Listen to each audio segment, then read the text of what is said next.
I think I'm gonna have to. I think I'm gonna have to just drop it with that one, and leave it there and say I am now unsure on what more Powers Act. I was firmly can't quote it, but I'll go ahead and leave it there, Gary.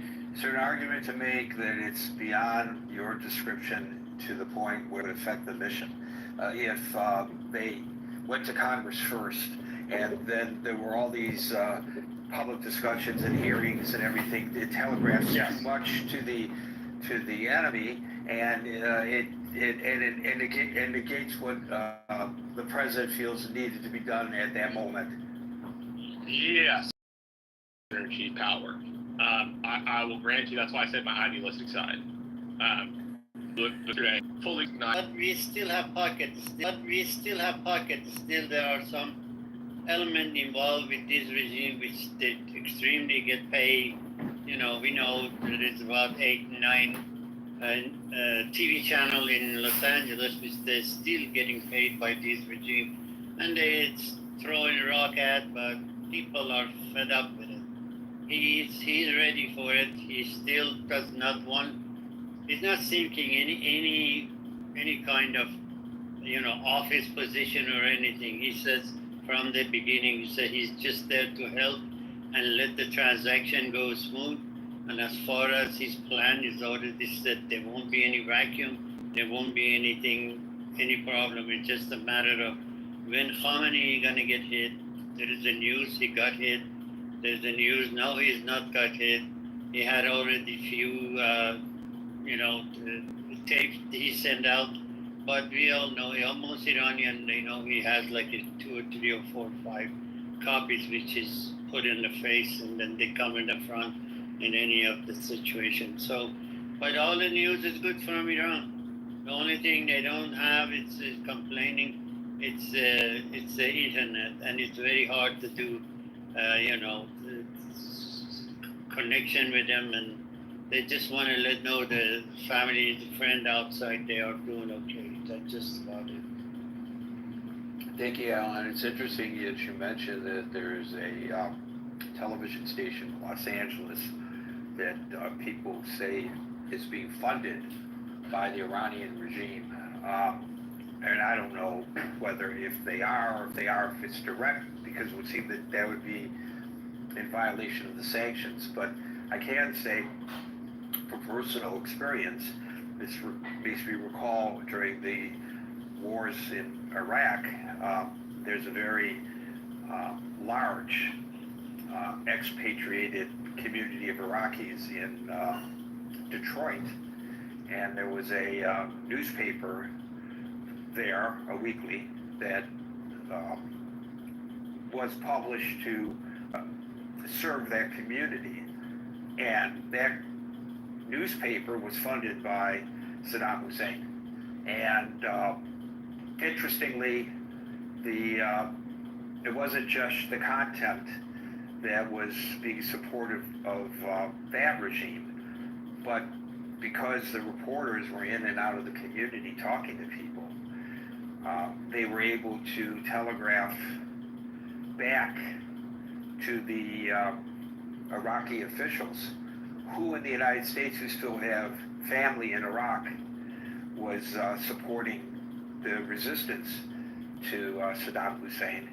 And the whole idea for that was to shut people up here in the United States so that they would not exercise their First Amendment rights, because if they did, then the publisher of the newspaper would notify the government and put their families back in Iraq at risk.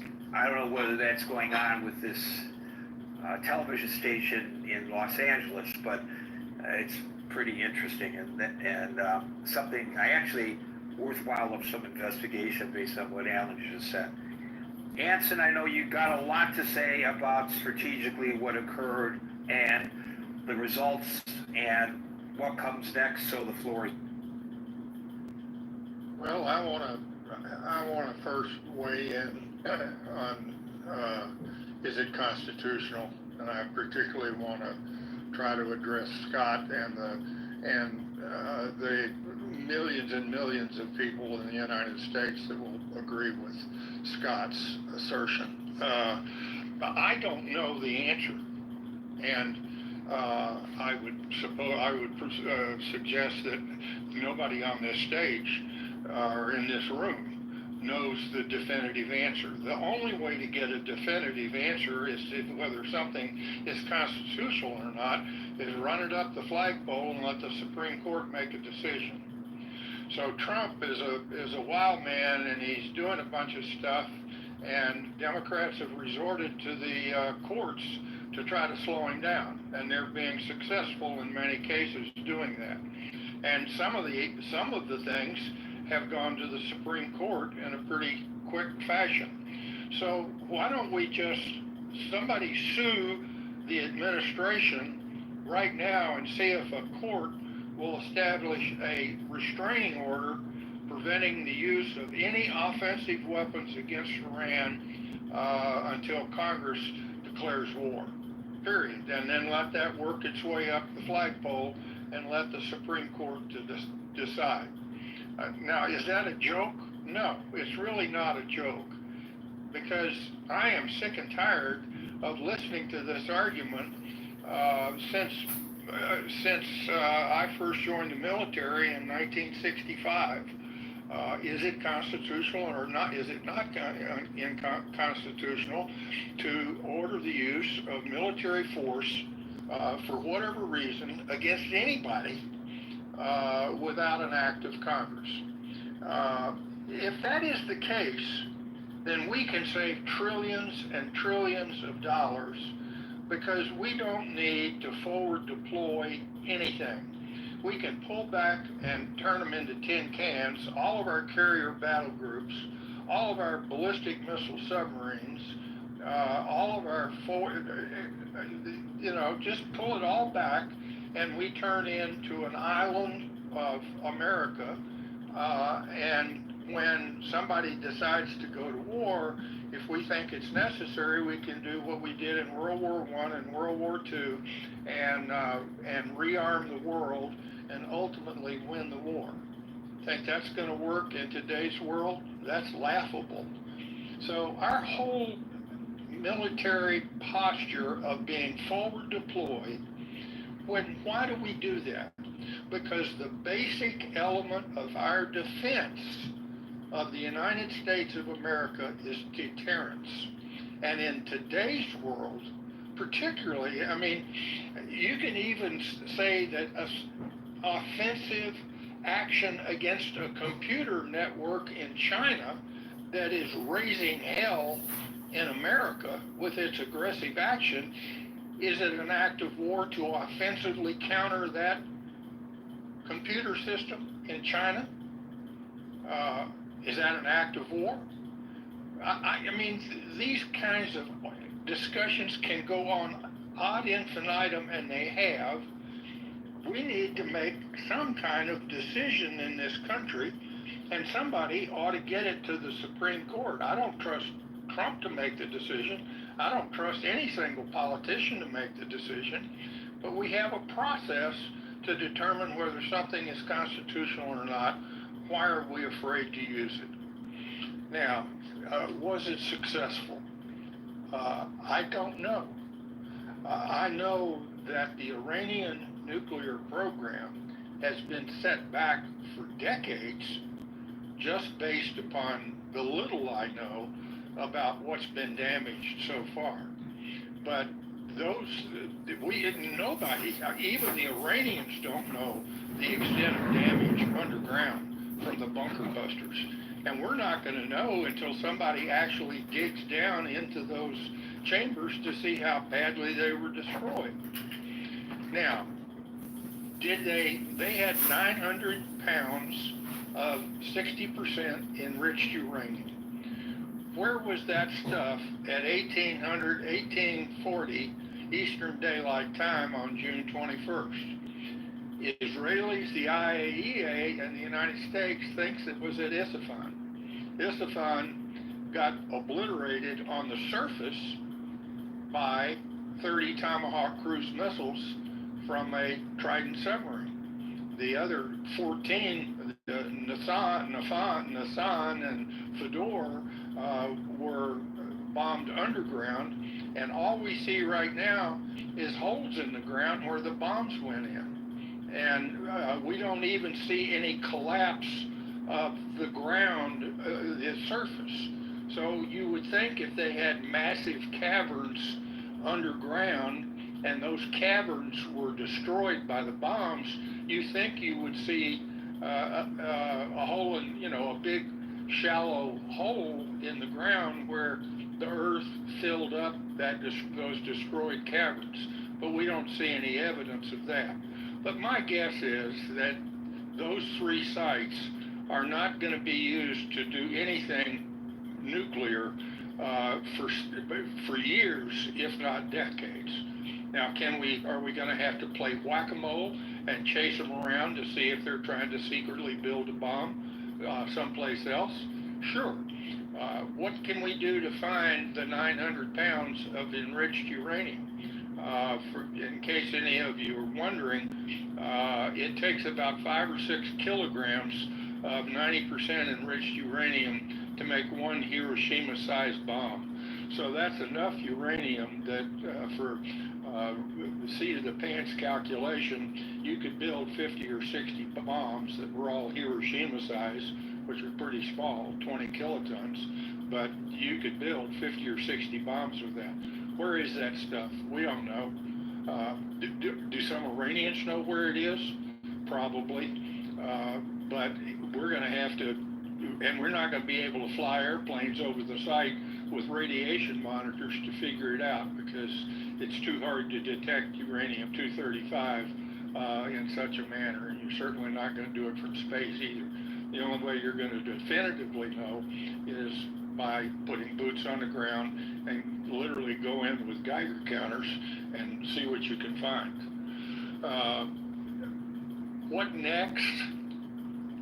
Iran can quit, which it doesn't look like they're going to do, meaning they agree to go to the negotiating table and negotiate to never again attempt to enrich uranium or build a bomb. They can continue to play whack-a-mole with Israel in hopes that Israel is going to get tired of playing whack-a-mole, and they might keep doing that, or they can go big and try to strike against American forces and others in the Middle East. If what happened in Qatar today is sustained, then maybe they went big. Now, we've got 2 carrier battle groups, and the Trident submarine that launched 30 cruise missiles against Isfahan has a loadout capability of 154 such missiles. So we've got about 120 of those kinds of missiles at least. You're never going to find a Trident submarine, so they'll never know where that one's coming from or when. So we've got a lot of firepower there, and we have 2 carrier battle groups with a few 100,000 pounds worth of explosive ordnance that can be used as well, plus what the Israelis have. Can we use any of that stuff in order to stop Iran if they go big? Probably not, everybody would argue, because there's the quagmire. And the other thing is my comment on Trump saying that on national TV, there we go with his bloviation, his exaggeration, his bullshit, and it does nobody any good to say that their nuclear weapons program was obliterated. That is just flat out wrong, stupid.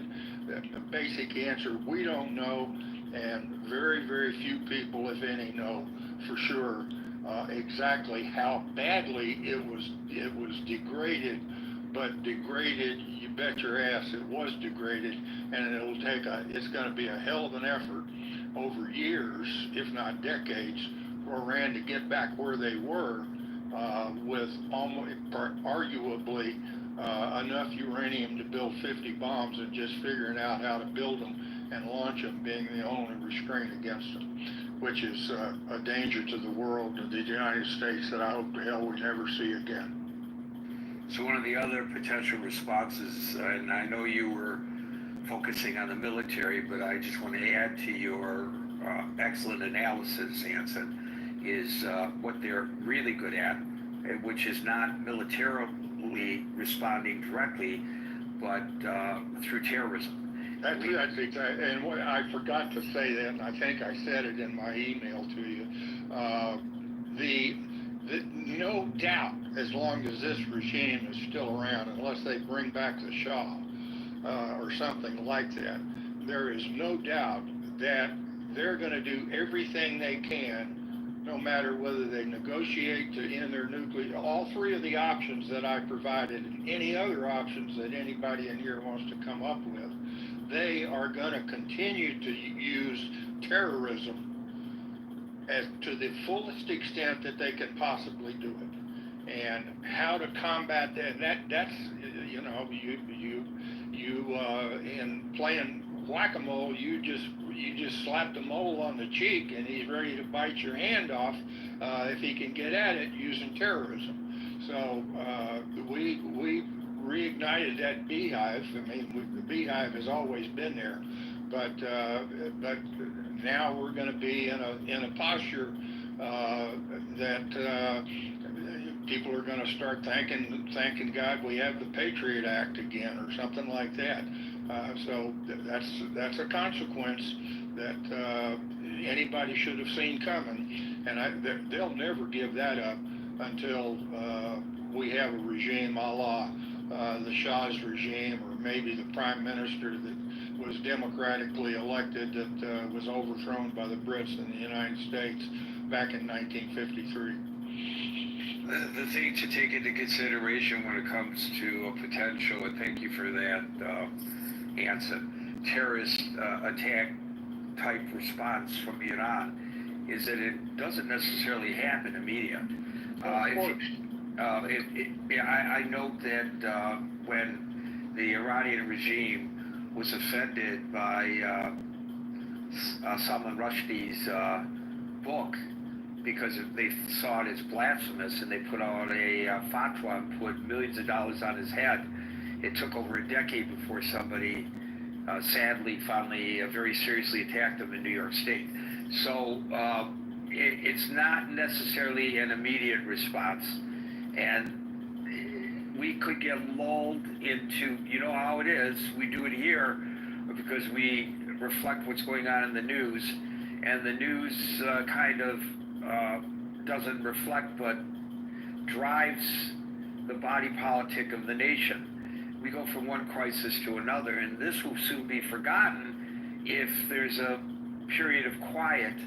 Well, that's a danger if we forget this possibility of terrorist attack, because it could happen in a day, a month, a year, a decade, but it could still happen later down the line, and that's something worth noting. There's one other point that I want to make, Gary, and I sent Gary an email before the room, and I was critiquing his posted conversation with Boaz, but I want to make one other very positive point. I have expressed in here for several years my deep concern about the professionalism of our armed forces. The collisions at sea, I don't think the root that we had 4 or 5 years ago, I don't think the root causes of that have been fixed yet. The abysmal military operation to withdraw from Afghanistan, I mean, I could go on and on about how the military actions have disappointed me so greatly. Today, I can finally point to one, and I said to Gary in the email, one last point. For the first time since 9/11, I'm extremely proud of the B-2 and Trident systems, along with the men and women that have made them work over the last 40 years, always training for such an event just seen. Thank God our military worked this time around. I can see in my mind right now what it looked like in the control room aboard that Trident submarine on the evening of June 21st. That scene was 40 years in counting of relentless and never-ending training. Well done, I loudly say today. Thank you, Anson. And by the way, he's referring to a conversation I recorded with Boaz, which is linked to in the chat above, and a previous one, which was recorded with immediately after the attack with Avi Perry, also linked to in the chat above, although you're going to have to scroll way up because that's a very vibrant chat that you are invited to join. Abby. Hi, Gary.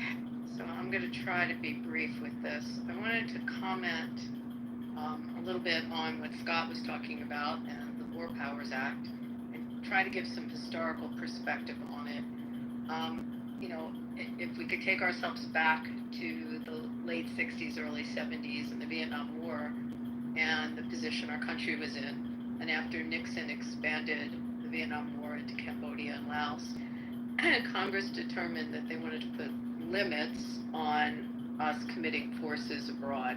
So the War Powers Act of 73, it passed, and it passed, by the way, over Nixon's veto, and it called for as Scott was explaining, the consulting and reporting to Congress on the use of armed forces with respect to foreign hostilities.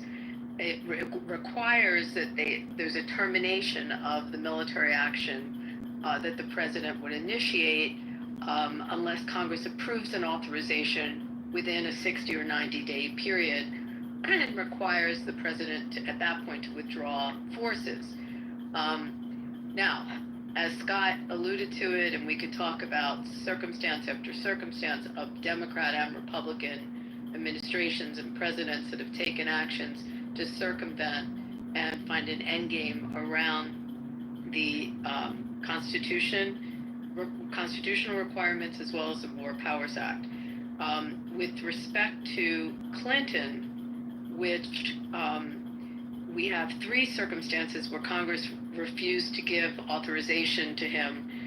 The deployment that he had of troops in Haiti in 94, the troops in Bosnia in 96, and the air war in Yugoslavia in 99.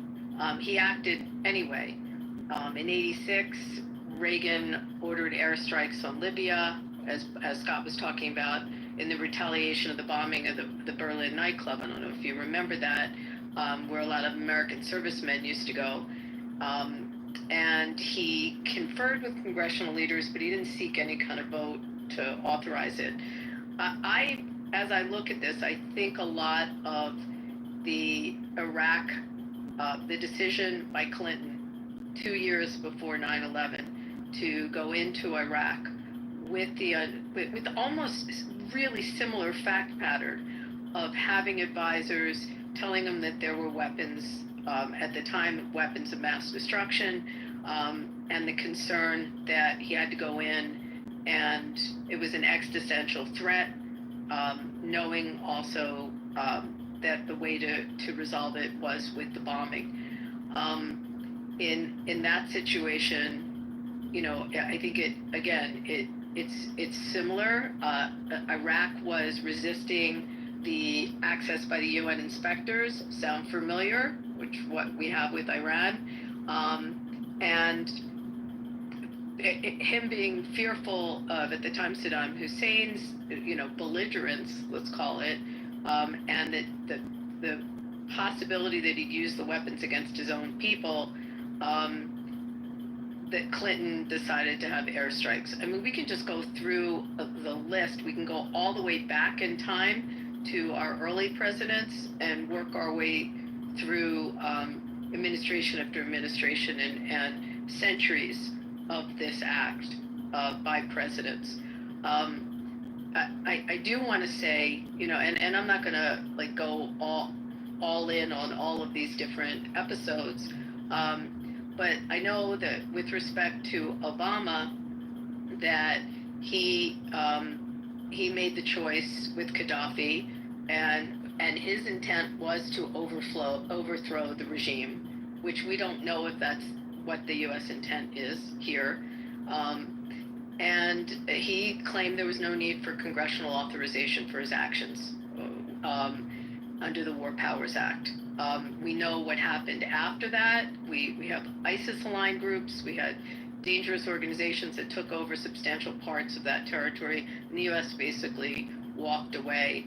Obama at the time claimed it was a national security and interest, and didn't have the need, and it was his power as a chief executive.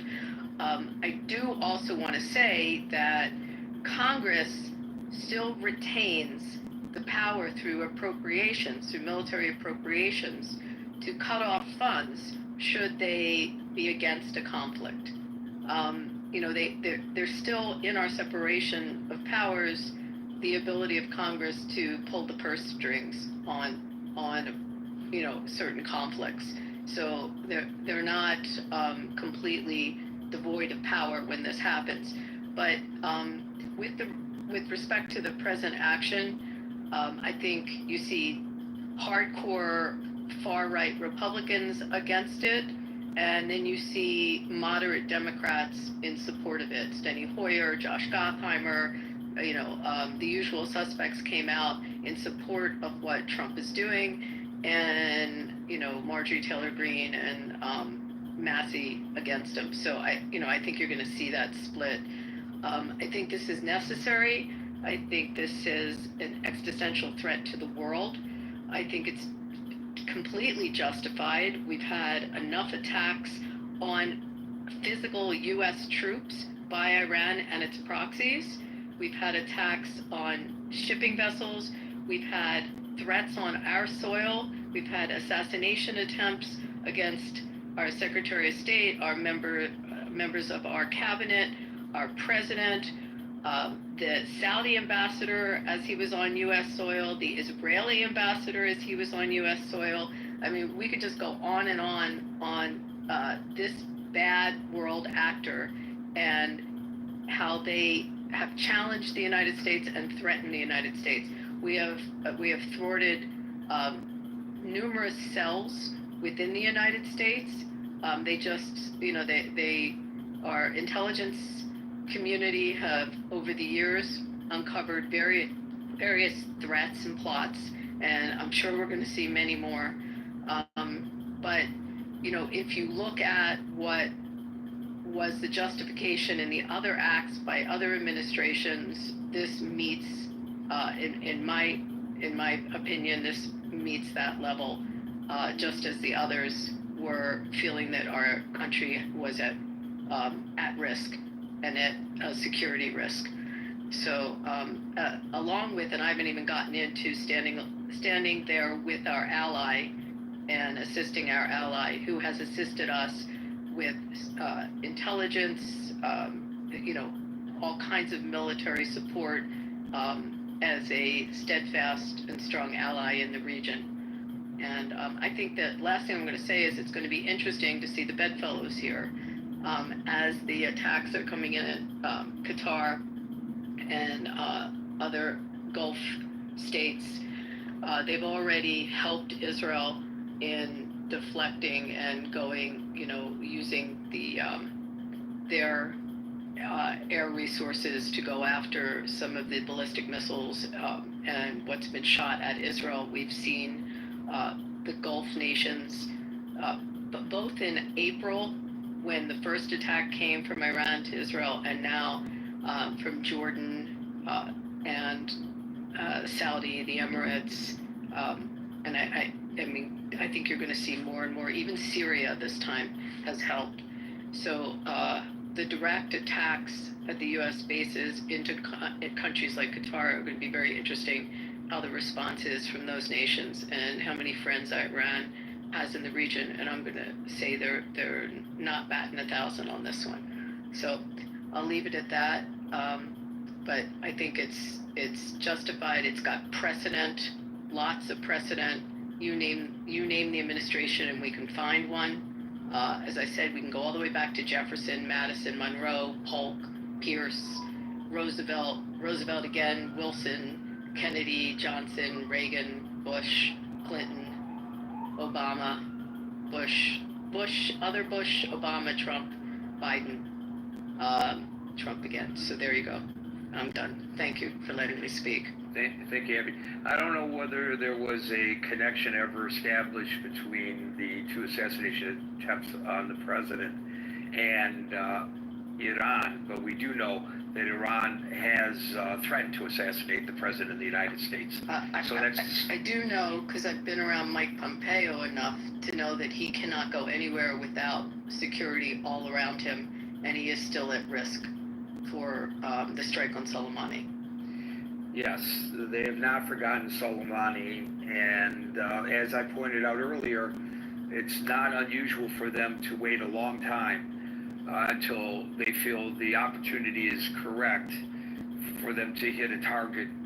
John Bolton, for example, was also on that list. So thank you, Abby. Hey, can I respond real quick? Yeah. Yeah, thank you, Abby. That was very articulate and helpful. And I'm largely in agreement with Abby's analysis. Like, I think you can find precedent for this presidentially. I think she's completely right about that with both parties. Question is it good precedent constitutionally? There's a book, a legal scholar, I think he's from Yale. I've heard him speak a few times, Harold Coe, and he wrote a book called The National Constitution, the National Security Constitution in the 21st Century. A really interesting scholar, and I think he's at Yale Law School. But he basically argues that this is just continual, with both parties, it's a continual overgrowth of just deference to the executive on national security issues. And increasingly, with every administration, it gets worse. And I mean, I think, and maybe it's not, I mean, I think we should just need to be honest and say, I like what Anson said, it'd be great if we had an actual Supreme Court decision, or as a country, if we just say the founders just got it wrong. I think SCOTUS is avoiding it, by the way, Scott. I think they've always avoided it. Yeah, right. And I think, I mean, that's an interesting debate. Did the founders, were they just off on this one, right? Was it just impractical what they imagined, right? I mean, I think they imagined that the deliberative body... Well, the situation then was different than it was today. The art of communication, where anything that you're doing today is instantaneously telegraphed overseas, I mean halfway around the world even, to a potential enemy, which in those days you would be able to strike at any rate with the kind of immediacy that we see today. So the playing field then was completely different than the playing field today. So that does not necessarily mean that they got it wrong. It just means that the landscape has changed between. Yeah, no, I don't disagree that's an argument, right? I mean, there are people, there are good scholars on all sides of this, right? And there are people that are not persuaded by that argument. But I think it's a good argument, right? I mean, I think that you could just say it's impractical, right? That maybe they didn't get it wrong, but for the 18th century, it was practical, but now it's not, and we just need to invest all this power in the executive. I for one, I don't like it. Okay? And it's not a partisan thing, right? And again, this is not me rendering a judgment on its effectiveness. I think Abby's case for the justification of this is a pretty good one. But this stuff gives me the willies, man. I'm an old school guy. I don't think the founders were wrong then. I don't think they're wrong now. So I think we should take pause. But, I'm old-fashioned. You know me. So, Abby, did you want to respond to Scott's response? I mean, Scott, I hear you, and I believe in textualists, and I don't disagree with you, but I think that if you put such fetters on the executive branch to decide in matters of emergency and to expedite when it's necessary and it's exigent situations, then you really limit our strength in the world. And I think in this scenario, again, I don't think he did anything different than any other president has done. And again, we're also a country of precedent, and we've created this precedent. So unless Congress enacts a law that enhances the 1973 legislation to be much more limited in how it's construed and specific in its construction. I think that it will continue this way. If you look at articles, you will see Republicans attacking Obama and Clinton. You can read all kinds of interesting law review articles about it, and the Republicans going to town on those presidents, and you're seeing Democrats go to town on this one. I think that the Constitution is a living and breathing document, and this was something that morphed into this power in the executive branch. And I want to know that my country can act when it needs to act. And also, I worry about the trust in Congress. I worry about people lurking around the halls of Congress like Ilhan Omar that I don't feel have the best interests of the country. And there may have been some concern with the security of this, and that's something to think about and maybe consider. It may not be new that we've had that issue, but I definitely think we have that issue. I think, I was thinking as the two of you were talking of the circumstances have been slightly different. Let's say there is and it doesn't necessarily have to be Iran, but there's a rogue state out there, and our intel says that an attack from that state on the homeland of the United States is imminent. And the president gets into the Situation Room, talks to the chairman of the Joint Chiefs and the others who advise him or her in the future in the Situation Room, and they say, this nation of X is about ready to launch a nuclear attack on the United States. It's absolutely firmed up. We have the information right here. There's no doubt about it. Here you are, Mr. or Madam President. Okay, let's go to Congress. You can't under that circumstance, in my opinion. I think everybody would agree. So I think philosophically, Scott makes a point, a good point, but when you talk about real life, maybe that's not necessarily possible any longer, depending on the set of circumstances. In this set of circumstances, maybe you could have gone to Congress first, maybe not.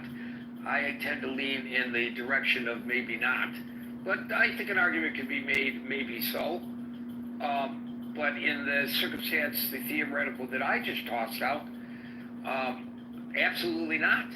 So I would rather that my president, knowing that New York City, for example, is going to be targeted by a nuclear attack tomorrow, doesn't wait until after tomorrow to get the permission from Congress to do something about it. Dominic. Wow. Hey, Gary. Happy Monday. Very interesting weekend. Listen, the comments so far are very comprehensive. I am persuaded by Abby. And one of the elements that intrigued me about, I guess you might call it subtext of what she was discussing, was this idea that there's a level of disingenuousness in the public square. One, as relating to what is inherently a political combat, I mean domestically, posing as earnest intellectual back and forth. And to me, that is sort of the rot that has infected our public square. That there is a sense that people are intentionally misrepresenting what appears to be reality as what is instead simply narrative projection. Now, it was pointed out that we have these actors political actors in Congress, and having made the point that ours is probably the only country in which the saboteur has had equal opportunity to become a representative within our government as the most patriotic person. It is interesting that our democracy, our republic, has that risk. If you look at one-party states like China or Russia, Iran, the likelihood of there being a avowed opponent of the existence of the government or of the nation itself being accepted as a representative is nearly zero. I mean, I doubt that there's going to be a representative elected in Iran who publicly opposes the Ayatollah. Maybe you could find one, Gary, I don't know. I doubt that there's a clan of representatives in the Communist Party of China who publicly opposes executive decisions on the part of the Communist Party or the government, although I assume that they're the one and the same thing. So that's a risk that we have that is ignored, I think, both by intellectuals and observers in general, that we do have rats in the henhouse, or foxes, whatever you want to. We have, in fact, I was just watching the news. They were talking about the likelihood of Iranian cells having been a part of the millions of people who entered the country over the past 4 years under the open borders policy of the Biden administration. And they were trying to calculate the likelihood of the risk associated with Iranians intentionally entering the country illegally through the southern border. I don't know of another nation that accepts that risk. We accepted it, So I have, I don't know if that makes me old school or new school, but I think that we forget the idea that there are permanent wars in modern political history. There is this concept of permanent war. And we seem to think that everything is impermanent, that there aren't permanent enemies, like, say, ideology. Okay, like, say, this gets back to Samuel Huntington, but we do have permanent cultural enemies. I think China is a cultural enemy. I think Islam is a cultural enemy. But Samuel Huntington thinks so too. He's a famous. Yeah, but with all due respect, Huntington was just flat wrong. Well, I disagree with you. First, he wasn't wrong. Yes, he was. He proposed the world. Dominic, he wasn't wrong. The world in which he was we a couldn't. theorist who His presupposition was a world in which we couldn't get along, which isn't true. It is true. Not history. No, it's not. Of course it's true. It is course it's totally accurate in the Middle East, maybe over the last 500 years, but over the last greater 1,000 years, I it's just will not give you true. the floor. You can have it, but that's not a legitimate argument. Of course, it's a legitimate argument. If you want to look at the last 500 to 700 years of the Middle East, fine, you're right. If you want to look at the last 500 years of the Middle East, you're not right. Fine, go ahead. Here you go. You can run it. So I want to go back, Dominic, to your initial comment about, you used the term disingenuous. It caused me to think about Chuck Schumer. And I looked up the exact quote, his reaction to this attack on Iran. Here's Chuck Schumer, quote, "No president should be allowed to unilaterally march this nation into something as consequential as war with erratic threats and no strategy. And he emphasized that the operation should not have occurred without congressional input. Fine. Well, I also look back at his criticism of Mr. Biden's unilateral attacks in Syria and on the Houthis in Yemen. I know there are those who say that nobody did anything about the Houthis, Biden didn't do anything about the Houthis, but that's not true. He did. And here is the full extent of Schumer's criticism of those unilateral actions. Quote, close quote. So there you go. Does that help you make your point, Yeah. Dominic? There you go. Thank you, Dominic. Dave? Yeah, great discussion as always, Gary. I think it's more important than ever, given the fact that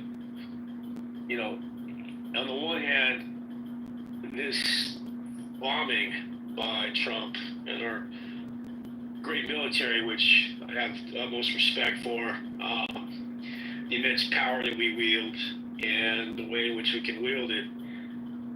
We also have to respect the people that wear that uniform, the families that put their sons, daughters' lives, as well as the wives, the children of the personnel who have to effectuate these orders. And, we just saw recently, I brought up in the case of the blowback, the ability of Iran to wage asymmetrical response to these bombs is not in kind the way their ability to launch similar B-2 technology at us or at Israel. So, and actors on the world stage, Gary, unfortunately, are going to bypass UN charters of engagement in war, just in the same vein that some have argued Israel breached certain UN resolutions or laws with regard to who was affected and killed by the very strikes that they meted out on Tehran and killing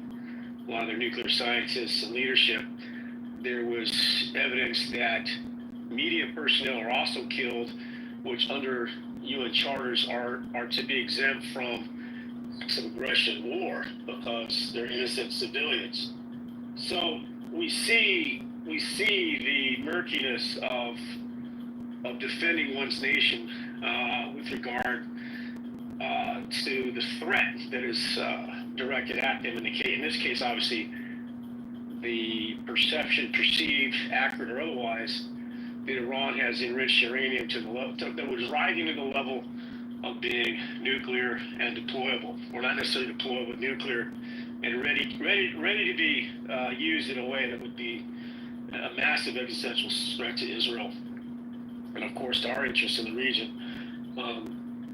I think our Constitution, our founding fathers, as imperfect a document as that was, as imperfect a document that was in light of what was governing our nation at the time, economically and otherwise, I think they got it right from the standpoint of they didn't like seeing King George wielding this massive might on the colonies against the enemies of the colonies, against the enemies of the crown. France had a similar king that did similarly. So I think that the founders got it right from the standpoint of they didn't want to have unchecked immense power. And of course, the founding fathers could not look forward to the future and see the creation of the nuclear bomb, see the creation of massive war machinery that is beyond the scope of what they were probably able to even conceptualize. I'm talking about muskets and horses and ships and things like that.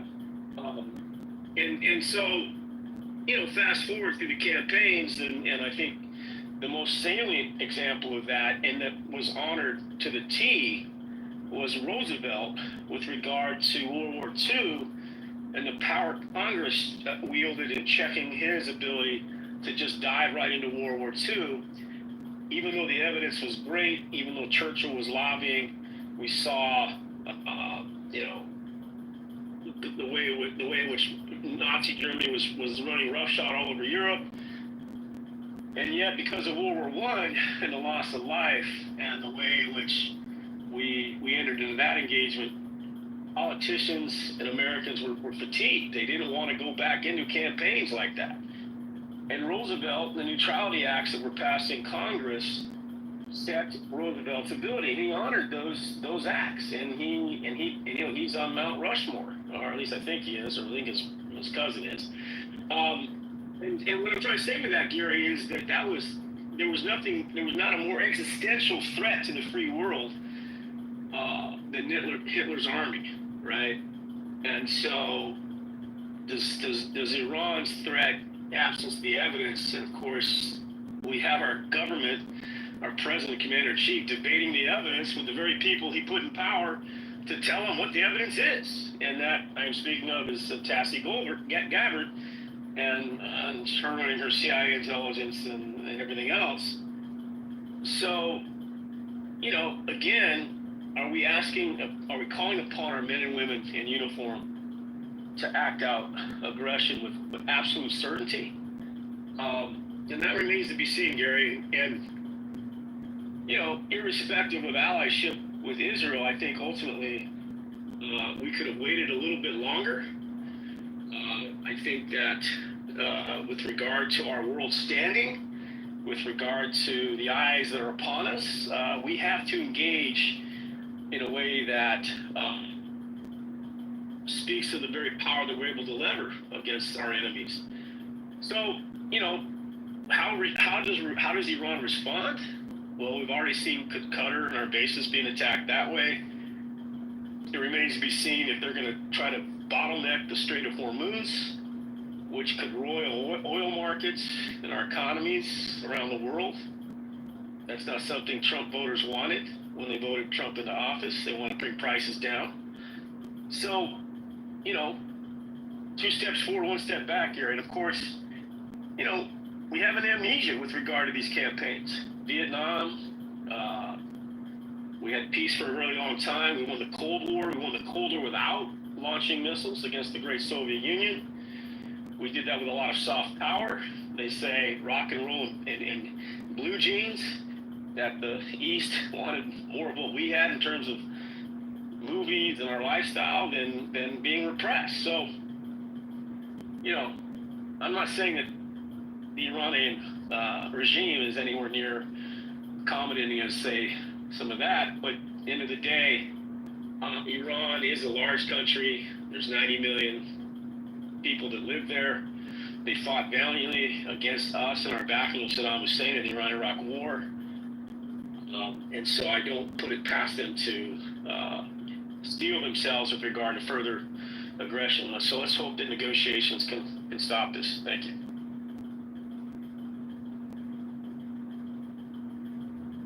So the question is, will this lead to those negotiations? And I'm not so certain that we know the answer to that question. Thank you, David. And we're going to try to get to everybody on the stage and not add anybody more at this moment. So, boy, was that grammatically accurate or not? Eagle, you're... Yeah, good afternoon or good evening, wherever you are. Interesting commentary so far from people who've spoken before me. From my position here in the UK, I can tell you that the commentary on mainstream media has been one of, well, what happens next? The UK government say that they were informed by the executive of the United States of America about their attack on Iran, which was unlawful. Your constitution governs what happens internally to your country, but international law is something different. And as a signatory to the United Nations and a permanent member on the Security Council, the United States of America has a duty to behave in a way that fosters peace. And that hasn't happened. What it's done and what it has been doing vis-a-vis the continued support of the now wanted criminal in Israel, the Prime Minister. for crimes against humanity and ethnic cleansing. There wasn't any mention of civilians who may or may not come under direct or indirect harm. I haven't heard anybody today saying, well, my thoughts are with the people who are suffering. Nobody mentioned the Palestinians, unsurprising. Nobody mentioned the Ukrainians, who, by all accounts from American scholars, have lost over 1 million men so far.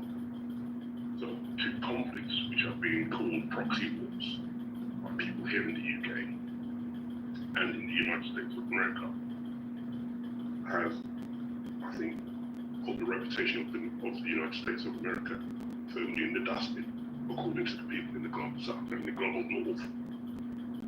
You go, why is the war from Germany, France, Britain, but other countries are not supporting what's happening today? I can tell you that for free.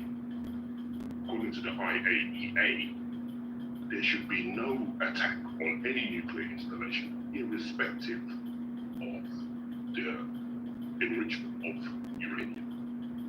I don't know if anybody remembers Chernobyl or Fukushima. Radiation has a way of going where you don't think it will go, because the wind will blow where the wind will blow.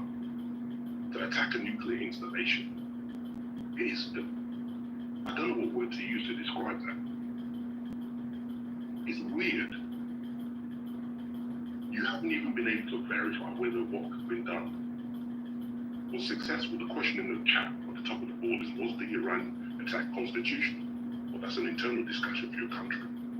If your Congress hasn't approved the release of a force against a country miles away from yourself who are not posing you any danger, well, then, from my position, I would say that that's not constitutional. And I've heard many people, including one who spoke before me, say that's not really so. It's not constitutional. But the international community and the international law states that it is not lawful to do what has been done. And that's not my opinion.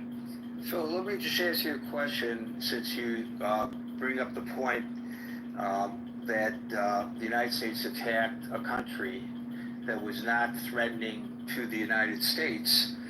Well, then, do you feel that the United States coming in and helping bail out your country in World War II was a violation of the same international law? Because the Nazis were attacking Europe. They were not attacking the United States. So what are your thoughts about that? That's an interesting question and the framing of you that you put around it now. I think, again, the previous speaker said, we won the Cold War. Well, that's ahistorical. I think if we're real students of history, I think all of us should have the ability to understand empires don't get defeated by external forces. They all fail internally, all of them.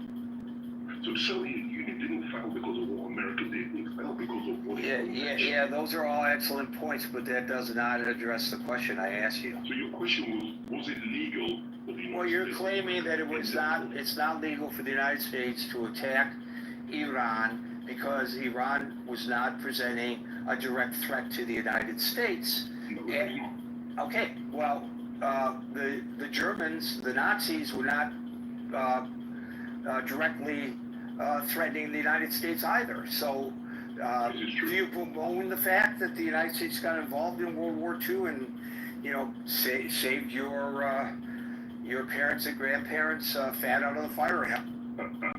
It's interesting you say my grandparents and my parents, because my parents are from West Africa, right? So. All right, but you decided to move to the United Kingdom, to England, correct? No, well, it's a little bit more complicated than that, because if you know what happened with colonization, which is what I know all about colonization, but right now, where are you emanating from? Right. I mean, my parents come from the British country. Right, but where do you emanate from right now? Well, I'm in London. Okay, so you enjoy the fruits of living under a democracy in London right now, which you might not have been able to had Hitler been able to spread fascism across Europe and into England as he had intended. And the United States was one of the countries that came to the aid of the country that you decide to live in right now, the geographical location that you decide to live in. So could you actually answer the question as intended? Well, you just missed out the fact that the Soviet Union defeated the Nazis in Stalingrad Operation. I said help defeat the Nazis. I didn't say that we did alone. So again, you're obfuscating. So I'm going to give you one last chance. It was a legitimate question, and I'd like a legitimate response to the question, and then we'll move on. So if it's constitutional that your president needs to get congressional approval before they launch military attacks, then that's what they should do. Okay, so you're not answering the question directly, and I appreciate your attempt, but you failed. Hi, Gary. Can you hear me? Loudly and clearly. Thank you. I think a couple things. To answer the question of the room, constitutional. Obviously, we're all playing the Supreme Court here when we air our opinion on the constitutionality of the president's action of launching the B-2 bombers. So I'm just going to humor myself in the room like that, assuming, I'm one of the justices, and the whole room, Gary's room, is going to be the Supreme Court of the United States. I think the justification that the war power that Scott mentioned, consultation, if I were a federal judge facing the fact of both sides, no, it's not constitutional.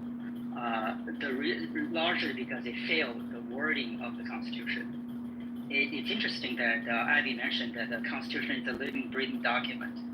That actually was the argument launched by conservatives against a liberal Supreme Court from the camp of the originalism constitutional interpretation adherent believers that the Constitution should not be changing its meaning just because times are different right now compared to 1776. So to say that, to justify that the Constitution is a living, breathing document in this particular case, there's a suspicion. I'm not saying there is, but there's a suspicion of political expediency. The reason I say that it's not constitutional is because I don't think the circumstances under which we launched the B-2 bombers were a circumstance where I think you made a proposed hypothetical that there was an intelligence of bombs, long missiles heading towards New York. It's going to arrive tomorrow. What should the president do? I don't think that's very equivalent. I would say for this particular president, President Trump, there's a pattern that he's using emergency powers that's really provided as the framers had intended as an exception, but he's using it as really the rule.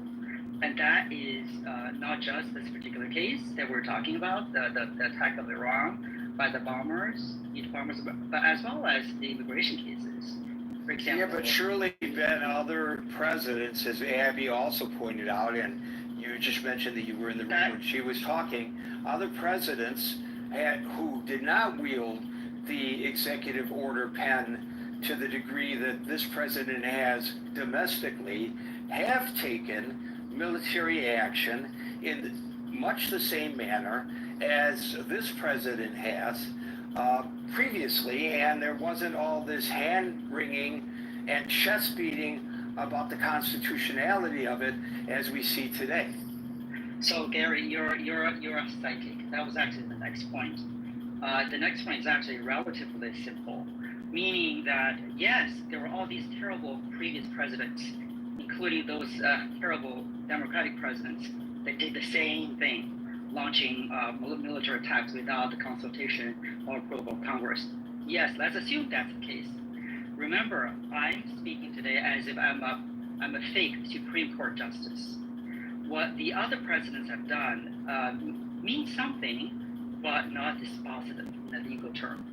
Meaning that I would rule based on what I interpret the Constitution, not because some other bad actors did something exactly the same. that borders on a political argument, which is very classic. But wait a minute, the only reason I challenge you on that is because you tried to make it sound like this president, with regard to this action, is acting differently than his predecessors because this president wields the executive orders so much, and I'm pointing out that that's not a fair argument to make, given that others who did not wield the executive order as often as this president also took unilateral military action abroad. So let me just make that clear. No, I did not say that. Absolutely not. What I'm saying is that I'm judging what this president does. I'm not commenting whether the other actions by other previous presidents would be justifiable or not. Put it in another way. Let's say we have a different room tomorrow. The room title is, well, let's talk about the constitutionality of military attacks authorized by previous presidents, Clinton, Obama, Bush, blah, blah, blah. Gary, if I could be here tomorrow, I probably would make the same argument, meaning that if this war... Right, and I'm sure you would, but I'm just trying to point out what I see as a nuanced attempt on your part to say, well, this is worse because this president has a history of ignoring the Constitution by sending military troops into California, by letting ICE round people up, okay? But one has nothing to do with the other. This has nothing to do with the executive orders, which have been roundly criticized here. This has to do specifically with a military action that may turn out to be a one-off. Right. So the reason I raised the ICE example, which you did, as well as immigration cases, et cetera, is to demonstrate my point that the circumstances that the president would justify the action today as in the launching of the bombers, in my opinion, they're not emergency circumstances enough. It does not meet the exceptional circumstances that in your hypothetical, for example, missiles are coming at New York or DC, and they're arriving tomorrow, and our Iron Dome is not good enough to protect those missiles, then I think the president is not going to need necessarily to go to Congress, have a 2-week discussion. Right, but the discussion up until that point was whether a president should be required each time he wants to take military action of any sort to go before Congress. So if that requirement is in place at a time when there is, unlike in this example today, you're correct. In this example, there were not weapons pointed at New York City that were going to be imminently fired. But maybe in the future there are. So if we were to require a future president, each time that president wishes to use military force overseas to need the support of Congress before he does so, then if we do have a situation such as that, then the president will not be in a position, if he or she were to follow that law, to protect the homeland from an imminent attack. I can answer that question, Gary. My answer is this. The answer would be the president must consult Congress when launching wars, except in circumstances that warrant, because of the urgency and immediacy of the attack, that the president has to protect the United States, such as the missile is coming in New York City tomorrow, or Washington, D.C., et cetera, et cetera. My argument is that what happened last week in launching the B-2 bombers, with that circumstance, was not eligible, does not meet the exception that in my rule that I announced 2 seconds ago in this particular case. Another point is that, Gary, we're going back to Anson's argument and situation. Beyond the law, let's assume it's constitutional, okay for the president to do that. Remember, this particular president is really making the executive branch much larger than the other two branches. And this is really not a secret, and we've discussed this in this room previously as well. That's not fair. So- The so- only reason the current executive has the ability to do what he's doing is because of 250 years of other presidents. It's not fair to it's not fair to unilaterally set that on Trump. It's got a giant history to it. So this is one of the few presidents that openly said, "I'm not sure I would pledge my allegiance to the Constitution." And very few presidents, in my limited historical knowledge, actually had announced that. So it's very clear that what President Trump has demonstrated is might is power. If you look at the big beautiful bill, that particular provision of imposing a bond requirement for contempt of order, that is a blatant attempt of potentially ignoring contempt of order issued by federal judges. Big beautiful bill, This is and very- some of them this are is- different.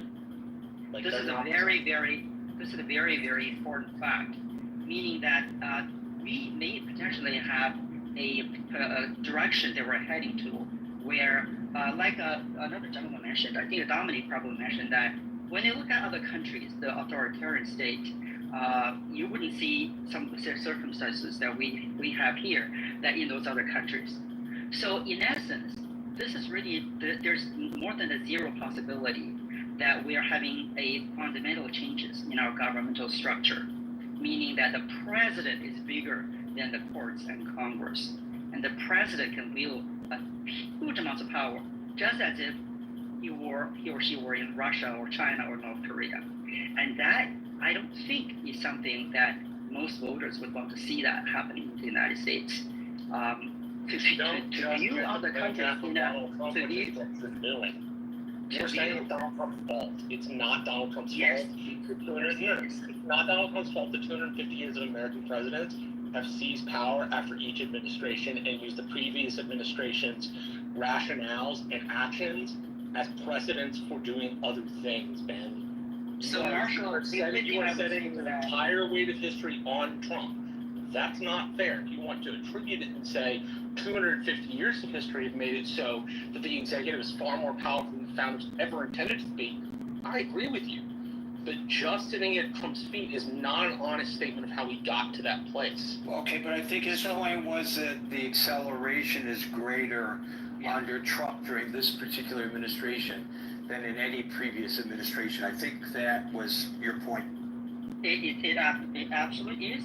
And actually, just now that I have the mic, just so that I don't want to blame this on Trump, honestly, in my limited exposure of information and the conversations that I've had with others that are much smarter and more knowledge than me, I think Trump is just the tip of the iceberg.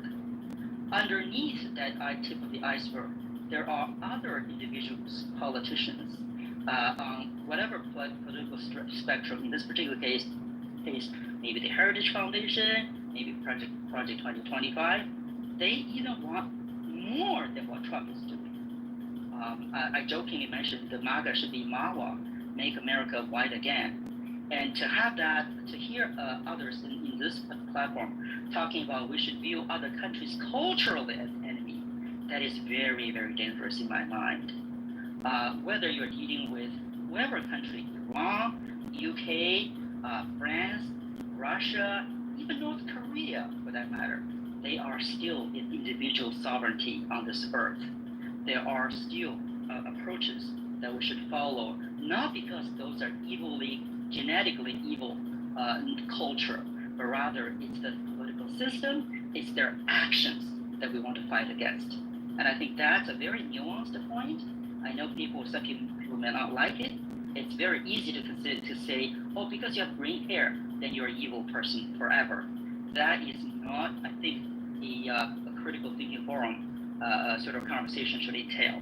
It's just my opinion. I think, I think you're right about that discussion.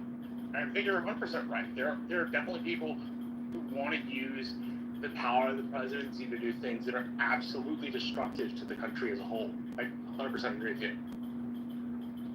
So anyway, Gary, I think I've said more than I haven't been on the stage for a couple of weeks, so I've said more than I probably should be saying. And I understand where you're coming from, Gary. Trust me, I do appreciate that or empathize. But I just wanted to point out, provide a different voice that it may be expedient to see your enemy getting hurt, but I always believe the theory that your enemy's enemy may not be your friend. You as in not you, Gary. I'm talking about the generic you. I would still like to analyze facts in a logical, scientific, evidence-based way versus just political ideology or whether I'm liberal, I'm conservative, you're Democrat. I don't think it's that useful or helpful. But anyway, I appreciate your platform, Gary. Thanks. Thank you, Ben. We'll now go to Brent. The two questions in front of us, was it constitutional? I would argue absolutely. This is kind of a trope pulled out most of the times, and I think it neglects history or the text of the Constitution.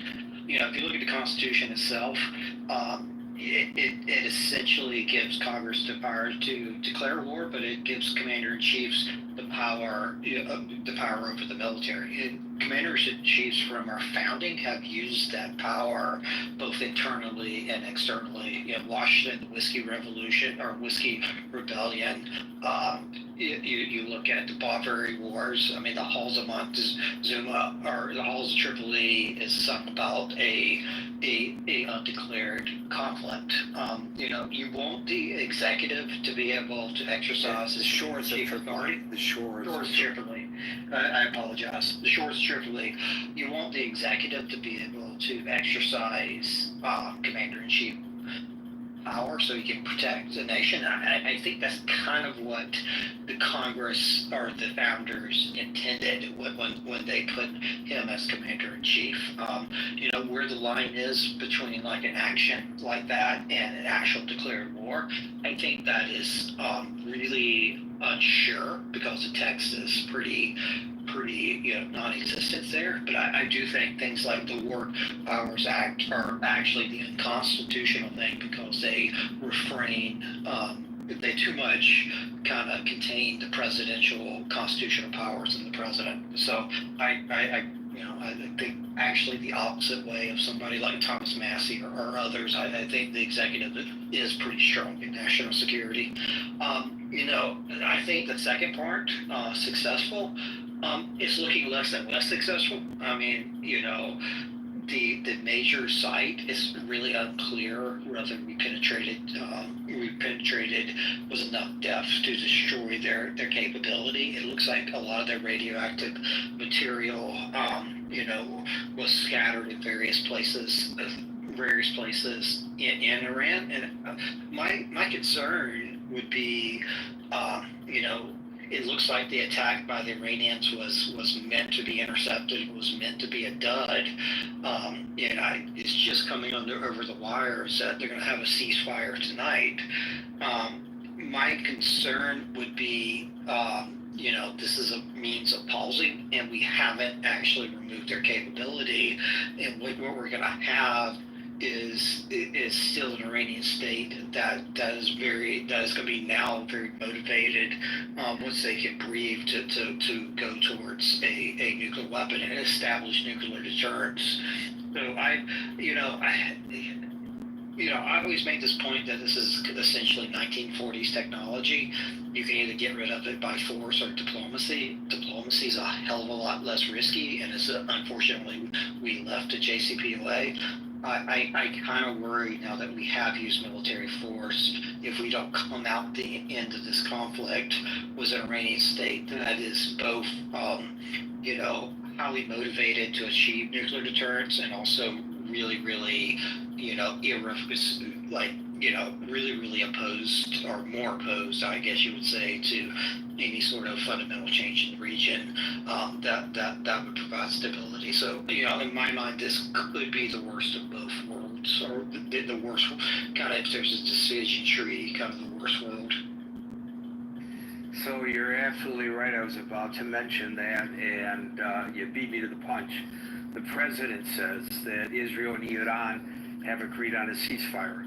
And this was just minutes after both countries warned of future strikes. In fact, Iran had issued an evacuation order for parts of Israel using a tactic that Israel uses when it's about to attack an area.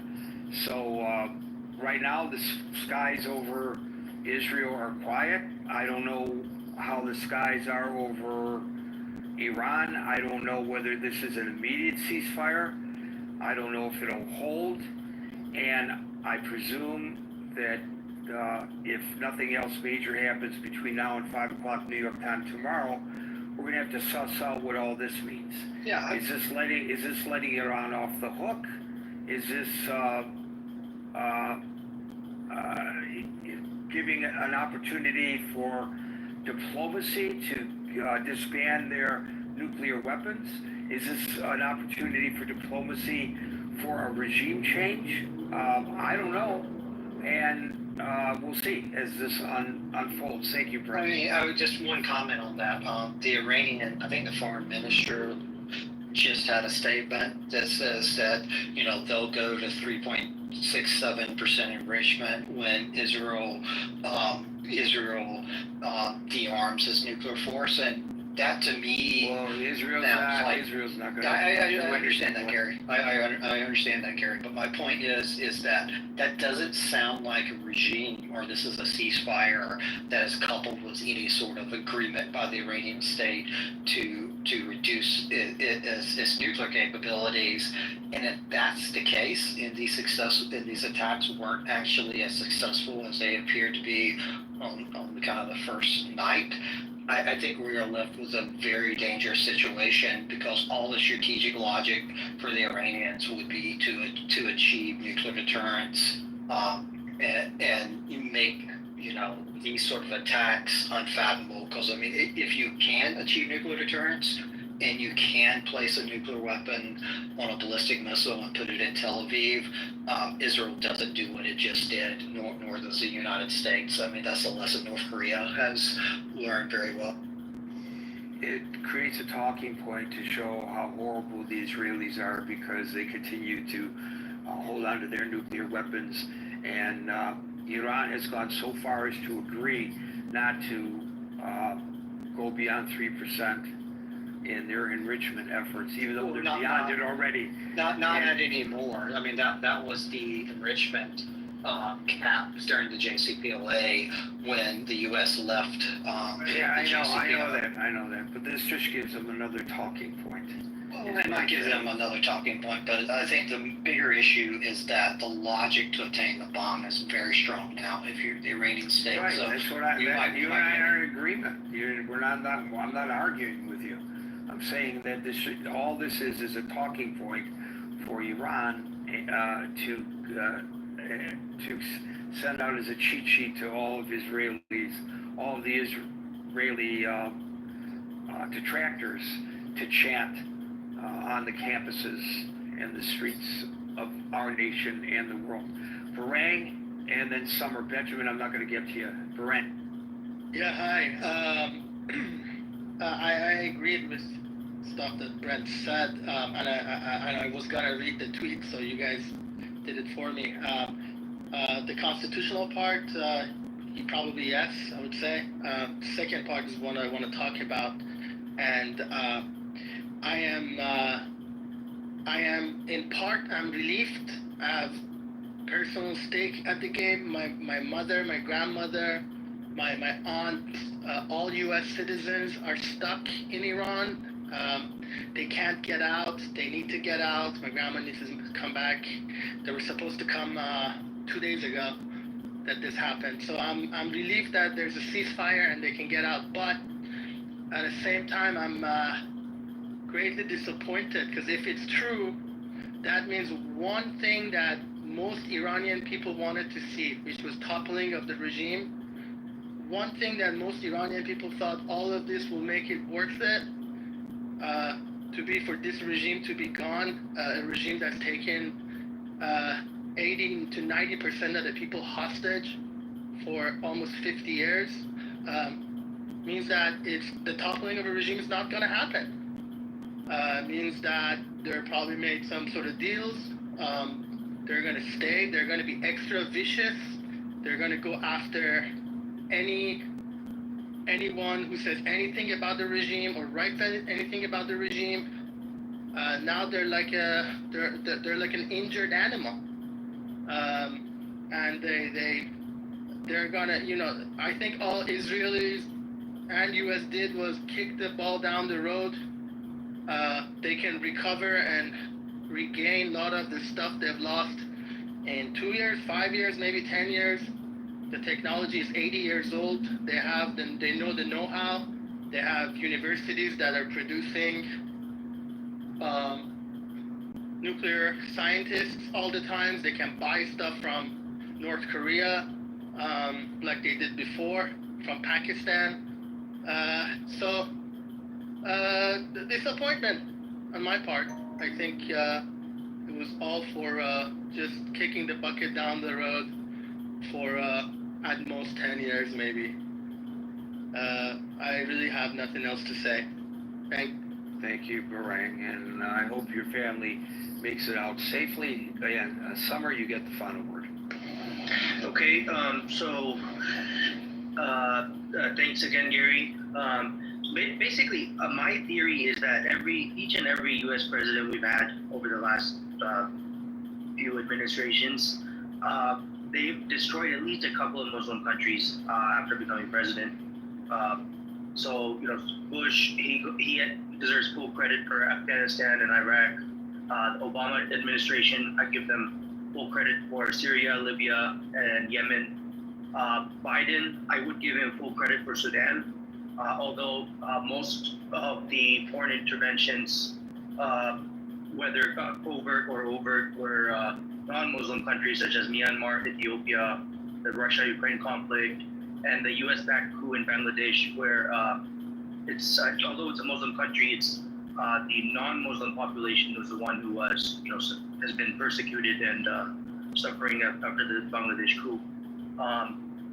Aside from that, there was also collateral damage in Lebanon, Egypt, as well as the West Bank and Gaza.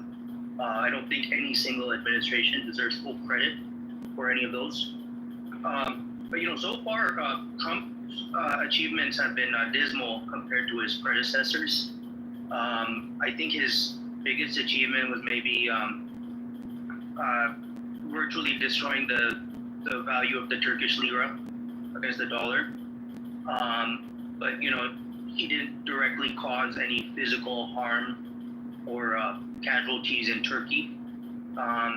So I think perhaps, and I'm not saying Trump himself, but say that people influencing the administration, they wanted something big this time. They wanted a big fish. Iran happens to be a big fish. However, the news of the ceasefire just broke out in the last 10 minutes. If the ceasefire is to successfully hold, then I would say Donald Trump has failed again in comparison to his predecessors. He still doesn't have achievement under his belt in that regard. Thank you, Summer. Folks, we're here Monday through Friday from 5 p.m. to 6 p.m. New York time. So till 5 p.m. New York time tomorrow. For the next edition of the Critical Thinking Forum, everybody be safe, be well, and peace out. Just having the rational conversation, the MAGA conversation, I'll give you what the spin point is. So Vice President Vance just said, our bombs actually accomplished the goal of eliminating their nuclear program. That's a lie, right? And that's so a fucking lie. Yeah, so that will be the MAGA talking point. What Okay, so that's the thing.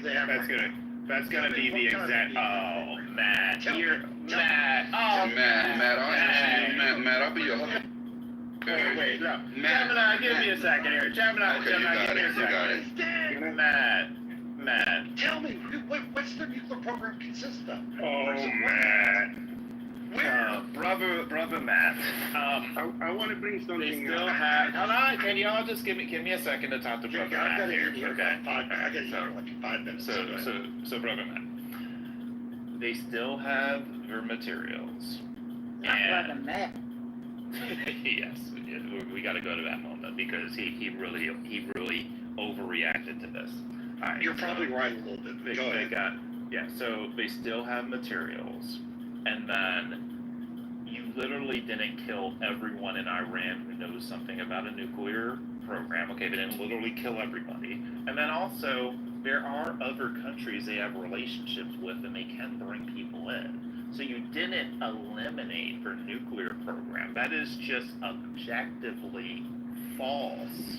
Okay, let me just here's my So I just Googled how long it would take them to go from 60 to 90 because they have enough uranium. It said it would have took them 7 to 10 days using its current stockpile of 60%. And they still maintain 408 kilograms or 60% of enriched uranium. Where is this information coming out of?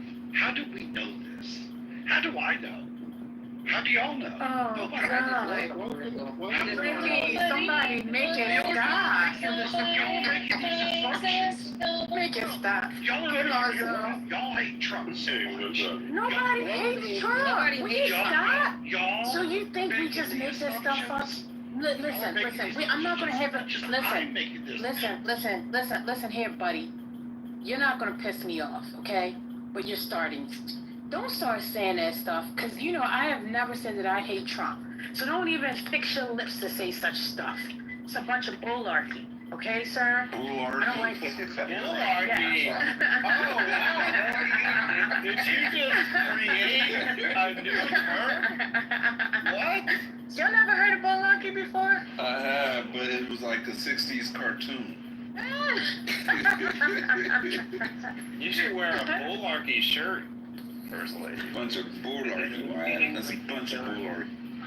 One thing that we should be like keep in the present is that Donald Trump just tweeted, I don't know how long ago, it was recently, thanking Iran for letting them know when the attack was going to happen at the base over there. We notified Iran that we were going to do this. They knew ahead of time. This is all a show. They knew it. Trump told me, this is going to happen to you. We're flying over there right now. We're lucky that they don't have anything to take that down, to take our planes down. But they know, they were notified. Just like they notified us that they were going to attack in Qatar, or whatever that base is. That's really interesting. I won't even argue that. I mean, because you really can't argue that one. Maybe this was the way to get out of the entire situation, right? So basically, America gets to show some sign of strength. It gets Israel to back off. Iran pretends they've done some retaliation, and then you just reset, and then you have plenty of time to negotiate whatever your long-term deal is going to be. Yeah, that actually makes sense. I don't know how he just made nonsense make sense. That, you know. Lisa, like you're... don't start with me. Don't start. Lisa, hold on. If we're being fair, is it hateration Monday? Hold up for 1 second, CEO. Hold up. When Obama went after the Osama, right? And do you think he gave the Pakistan government a heads up that they knew exactly where he was located? We knew where his family was located. We knew the house, and that there was a covert action headed their way. You think we gave that kind of heads up? Or did we just pop up with his head on a platter? Right, that's what I'm trying to say. So there's probably a political reason that we're giving heads up to people that we're supposed to pop up on and do the unexpected, right? Having that advantage of them not knowing it's coming. So I definitely kind of agree with whoever that was that just said, there's a reason why they gave us a heads up. There's a reason why we gave them. This is like a political stage being played out right now. Well, nobody's really taking any true hits like that. No, it's a political stage thing. That's what he wanted to be on TV, looking like Obama. This guy hates Obama. The only hate, for sure, is that Donald Trump hates Barack Obama.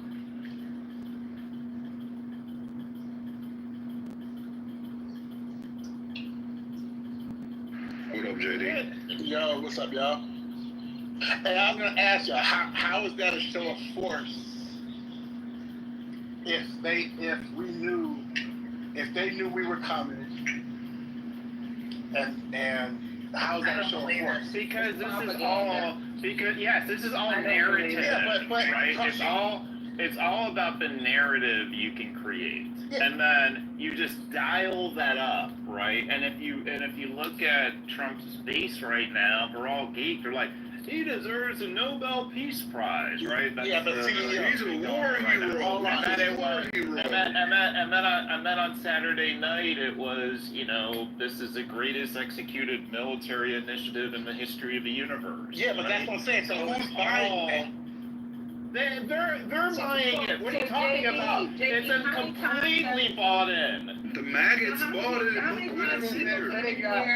This is the mega show. They do it for the mega. They believe all this nonsense. So how many people have came in here and tried to give us some information and read just the headline and didn't read the article?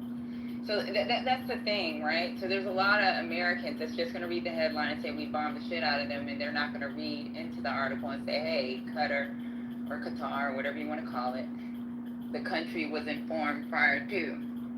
Like, motherfuckers didn't even know. There's people that's coming in this room and didn't even realize that the United States was given advance notice that, and Israel was given advance notice that they was popping off. People are still talking like they just popped off. That's a fact. I'm literally about to engage in a lawsuit that's based on that, right? Which I ain't gonna go into the details, but basically, people will look at a thumbnail and not read an article, right? We're we're looking for fast consumption, fast food, politics, fast food information. So they'll look at a title, look at a picture, and then make all kinds of assumptions, especially maggots, based on that. They're not going to go through the details, sift through the details. How many times have we asked them in this room about a detail of a situation that they're speaking as if they had extreme knowledge on, and they don't know?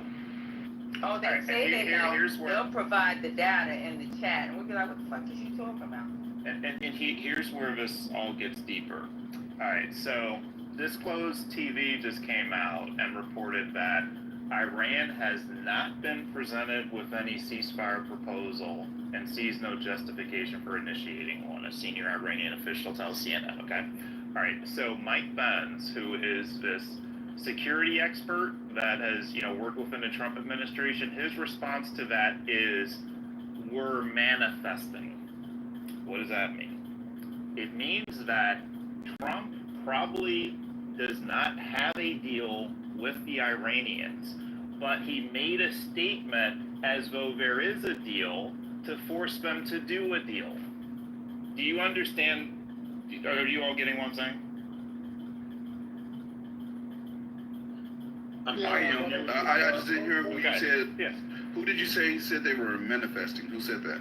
This guy named Mike Benz. He's basically saying Trump is manifesting the ceasefire. Who is he? Like what? He's a security expert that has ties to the Trump administration. So Got he's you. Kind of one of the big MAGA influencers. Got you. Yeah. Yeah, but CEO, well, how many times have he said in the last month that he has a deal and the trade negotiations done? And it's a lie. Like China's begging. China's been calling me every day begging. All they do is call. I don't take their calls, but China's begging.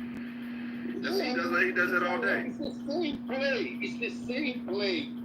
He can know what he do. The deal is down. But it's down. Like, I mean, it's the same. So here's the deal. Here's the deal with it, though, right? As opposed to like talking to Iran and being like, hey, let's work out a ceasefire. By him declaring one, it doesn't put them in that position.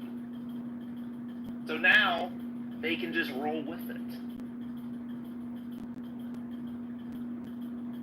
I know what you mean, but you gotta understand, the people on the other side of the deal, they see it as like, what is going on here? What's going on? That you're saying that you talked to me and I didn't. And diplomacy doesn't work that way. Anyone who wants to take this wager with me, I bet you this works. Actually, I don't want to take that wager because I understand that perception plays a huge fucking role. right? And even if this didn't happen, the perception that it did can lead to it being manifested. So yeah, Correct. That is correct. But the thing about the ceasefire, though, it could easily be debunked if it's because it's being said that it's being agreed between Israel and Iran. So if Israel, because they're basically saying that they hope that it lasts, right? So if they didn't agree to it, there's no like gray area between whether a ceasefire, like there either is one or there isn't one, and you can easily tell if there is or isn't one because shots will be fired. You know what I'm saying? So I don't really know what everyone's debating about regarding the manifesting situation. That's a good point. Because if you're manifesting something, if I say, yo, I'm manifesting this Lamborghini and it's not in my driveway, well, everybody gonna be like, well, bro, where's your Lambo at? Like, hold up, bro. I'm just so bro, basically I ain't saying saying that I'm just saying I'm manifesting. so bro, you're basically saying if the sirens go off tonight, then there it is. Gemini, you got it, bro. You got it. Simple as that. I got you. Well, no. They said basically there's a 12-hour window. There's a 12-hour window. Yeah, Gemini, I just manifested $1 million in my checking account and another $1 million in my. Uncle, let me get that. Let me get that. Hold on. I gotta stop you there. Like, y'all gonna think I'm a weirdo. But I absolutely 1000% believe in the power of manifestation, and I utilize it on a daily basis, and I've accomplished things doing that. I have. Like, I can sound weird, but it's real. No, it's bro, have you read the? You gotta take action behind it. I do this thinking. You gotta take actionable steps towards it, of course. But yeah, I believe in that. Oh yeah, of course. Yo, Gemini, have you read a book called The Master Key System by a guy called Charles Hanel? No, but I'm gonna put that on my to-read list though. Bro, it's the book that Bill Gates wrote before he dropped out of college and built Microsoft. Like, pretty much every CEO in Silicon Valley's read that book. Like, you fuck with it. You fuck. Can you drop that in the chat if you don't mind? Yeah, for sure. Thank you.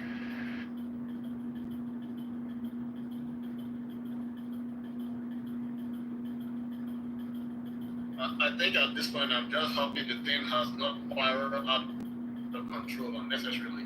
Because if the Iranian missiles had hit the target right now, we'll be talking about something different entirely right now.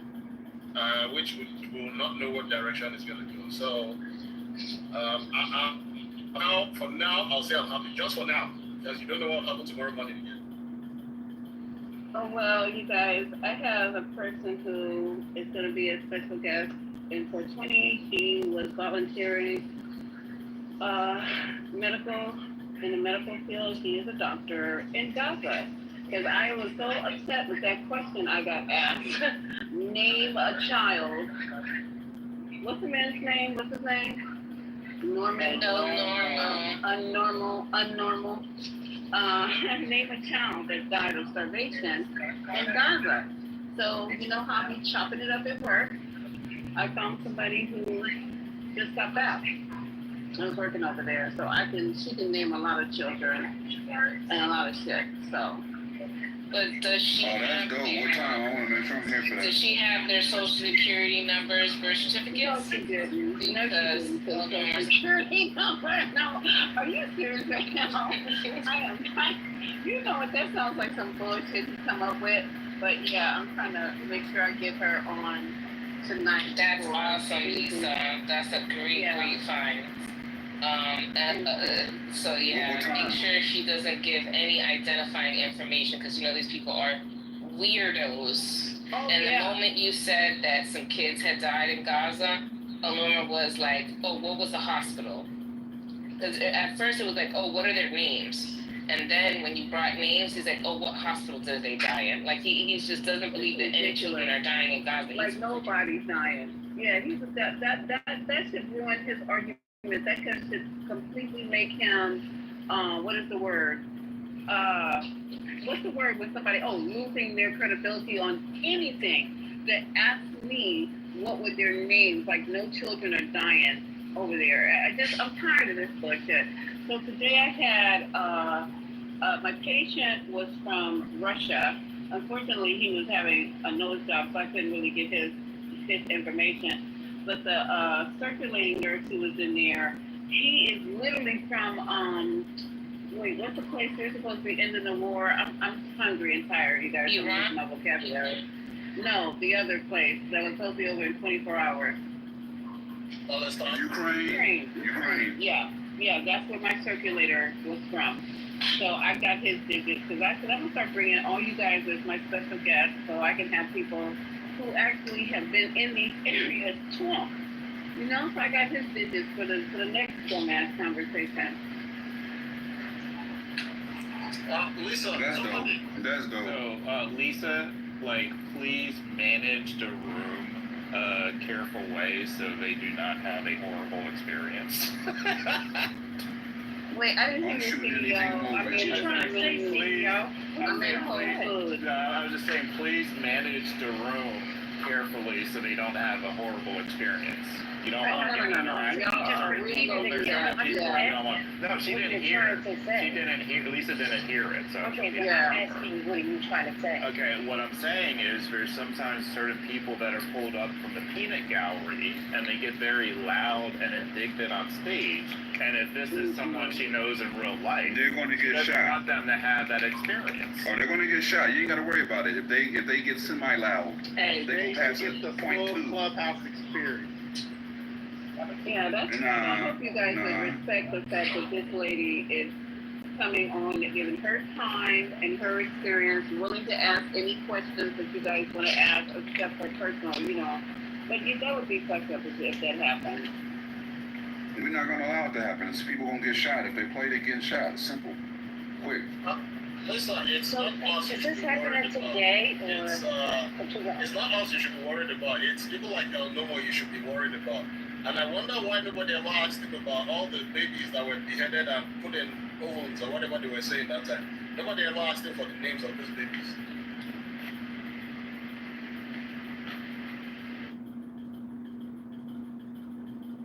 Yeah, I mean, nobody asked them for the names of those babies because we're, like, decent people. You know, that would be an indecent question. I mean, but he did ask Lisa to give her names. But we're not holding ourselves to his standard. No. I'm just saying, we're not doing that, which is good. But I'm just saying, he asked for names of kids that have starved to death.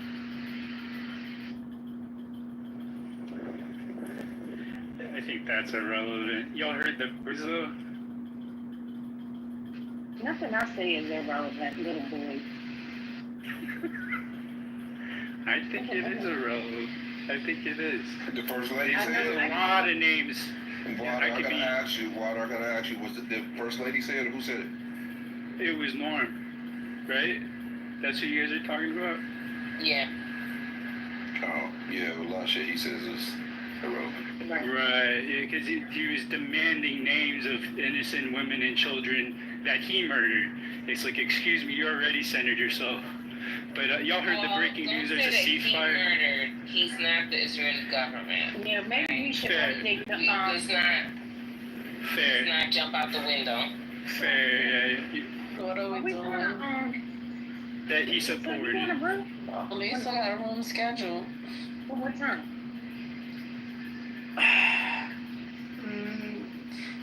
It's I'm getting old, guys. Hold on. 340? Why that shit says 340 PDT? Hold on. Oh, that would was be. that? Was that old? That photo? No, that's what she just put right now. She put 534 special guest. 534. 420. No, 534. She sent it to the chat. 534. My time. Will be 8. 8, right? No, it says 340 PDT. Then that would That's have been 28 minutes ago. 7, I'm in Whole Foods. You guys, hold on. I'm in Whole Foods. You running on extra CP time. Shut up. They can't get the cash register to work. He just called you blackity black. To let you take that shit for free. Nah, they wish. It came up to $75. They were giving it free. So you pick it up you pay them tomato. It was his porterhouse steak. You know, this food is getting out of ridiculous here. All I want to do is just have like a little steak and potato. How do you cook it? Well done, medium rare. How do you cook it? Medium. Okay, you're human. Takes a lot. I was just gonna do that while it's only gonna take a few minutes when I'm with you guys, and now was there something wrong with the machine or something wrong with my card? The machine? Okay.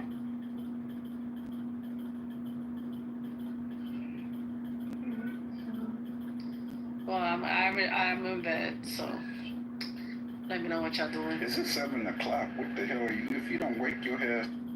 I'm tired. I've been up to 5:30 because Daddy's calling me. No. You know what? She take a shower. She just be 7 like, damn, o'clock. into 7 bed. o'clock. Come on. It's 6. But she was up all night long. You know Oh, she might have been wailing out. Never mind. Exactly. No, I was up last night in the room, but then I woke up early. Yeah, I got up at 5:30. I'm tired. You know when you start feeling your left eye just closing? Like, yeah. Your eyes are glitching and shit. And then you be like, let me take a power nap and wake up 30 Yeah, that's what I need, a little nap. Yeah, that's a little cat nap. I ain't gonna lie. I've been getting my little cat naps in more recently. I don't know what's going on, but it be feeling good. Oh, you know what that means, right? That means we got somebody pregnant. No, the fuck it don't. Take that back. That's my mother used to say. The truth is not in you. What the hell? My mother used to say, uh-oh, you pregnant. When the guy started talking about he's sleeping, well, you ain't got somebody pregnant. I said, oh. What the hell, he buried?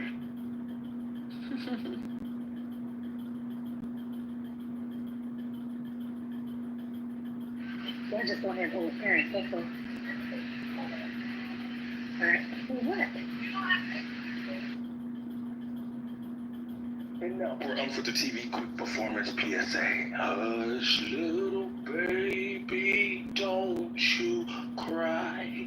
Mama's gonna buy you a DMX or Tupac CD. And if that baby likes the song, play them songs all day fucking long. West Side is the shut up. You can tell when he hit the pipe for the first time in a long time. You can always tell. What the hell did I say? No, What's going on? I'm the golden You blaming Julie's, I ain't got nothing to do with that. That had nothing to do with that. Oh my God, that was horrible. No, because I'm taking my time at Food for Less. No, I mean Whole Foods. I'm out the door now. Okay. I'm glad you're out the door now. So Lisa about to open her house. No, your car. Wait a minute, hold up. Yeah. Excuse me, please. You're not interrupting instructions, thank you. When you approach your car and you place your bags inside, please go ahead and click start room. So I can join you in your car. We appreciate you. Okay, fine. I'll do it. You know I hate doing this in the fucking car, but for you, First Lady, anything and everything. So let me get my ass in the car, do what I'm told. Yes, Mommy. No, not yes, Mommy. Yes, mommy is crazy. I know, right?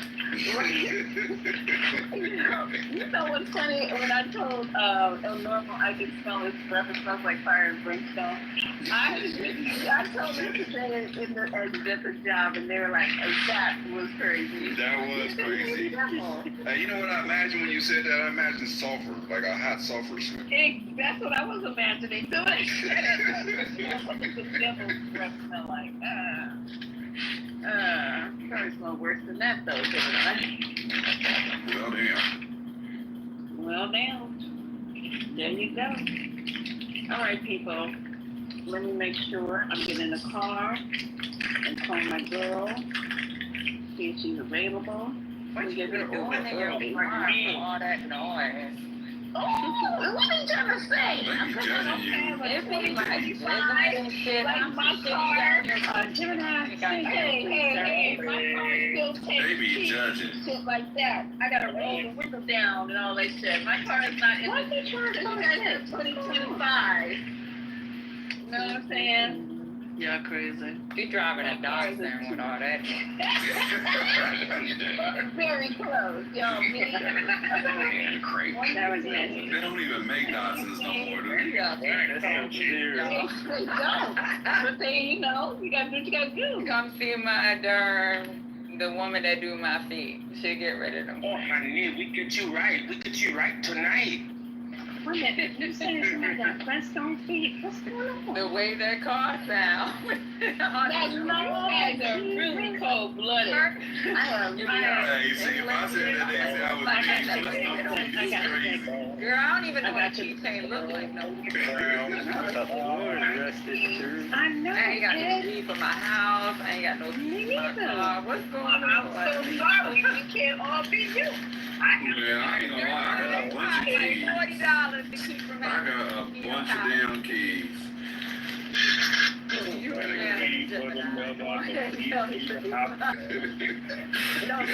Not car, but it's not the car keys, it's the warehouse keys, the building keys, the gate keys. I got a bunch of fucking keys. Go on Amazon and get a little $50 fingerprint thing. I got the fingerprint thing. You can freaking put in a code for people to use as temporary up to 2 hours. I just don't trust that on the warehouse, man.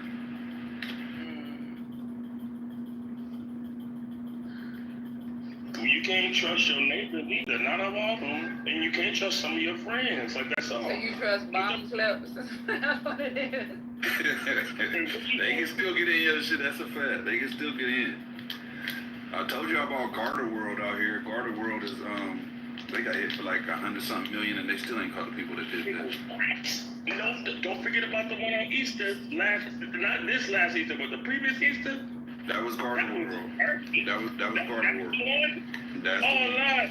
Nigga, how do you go through the fucking ceiling and they steal all went that through the money? ceiling and got 100 million. They ain't even wrong. They went through the ceiling and got 100 million. They did. It was mostly cannabis money too, because that's what they do. They took 100 million. Inside job. It was because they said the safe was not broken into. It was open without force. Get ready for more of this shit, bro. Get ghost. Casper's really ghost open it. Unless cover your bases, brother.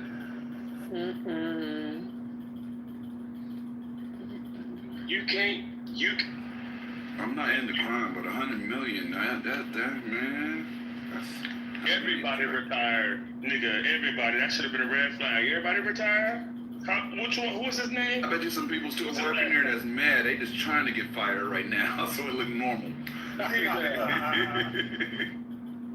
We trying to keep character, nigga. What you up to? I know you retired, nigga. Okay, you retired. Okay, so I'ma just get fired.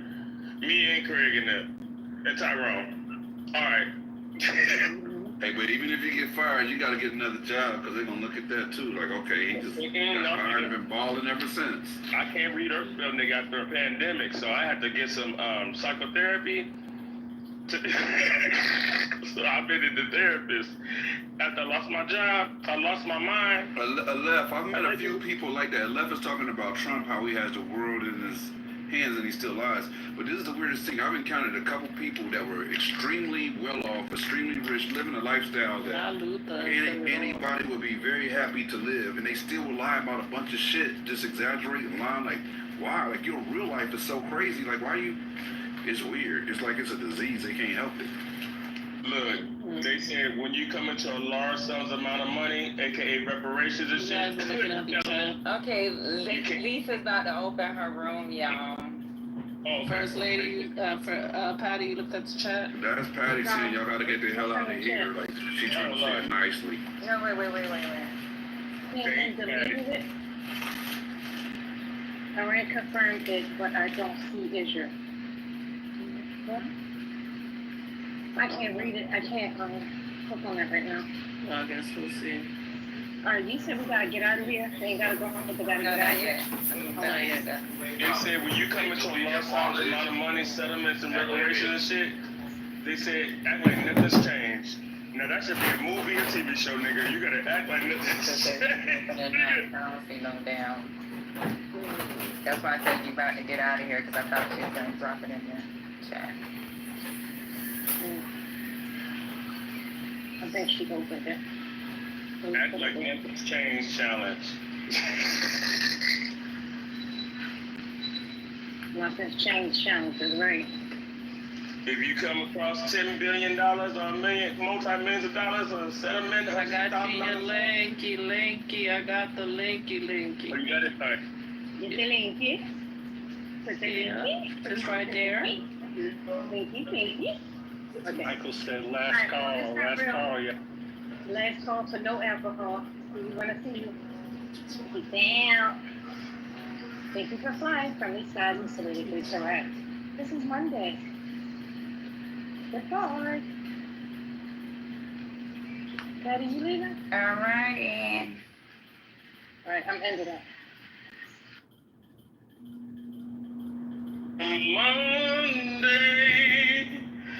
Monday, sing it if you know it. Monday, yeah, we gotta leave some mail plus ocean Gemini and Steve, and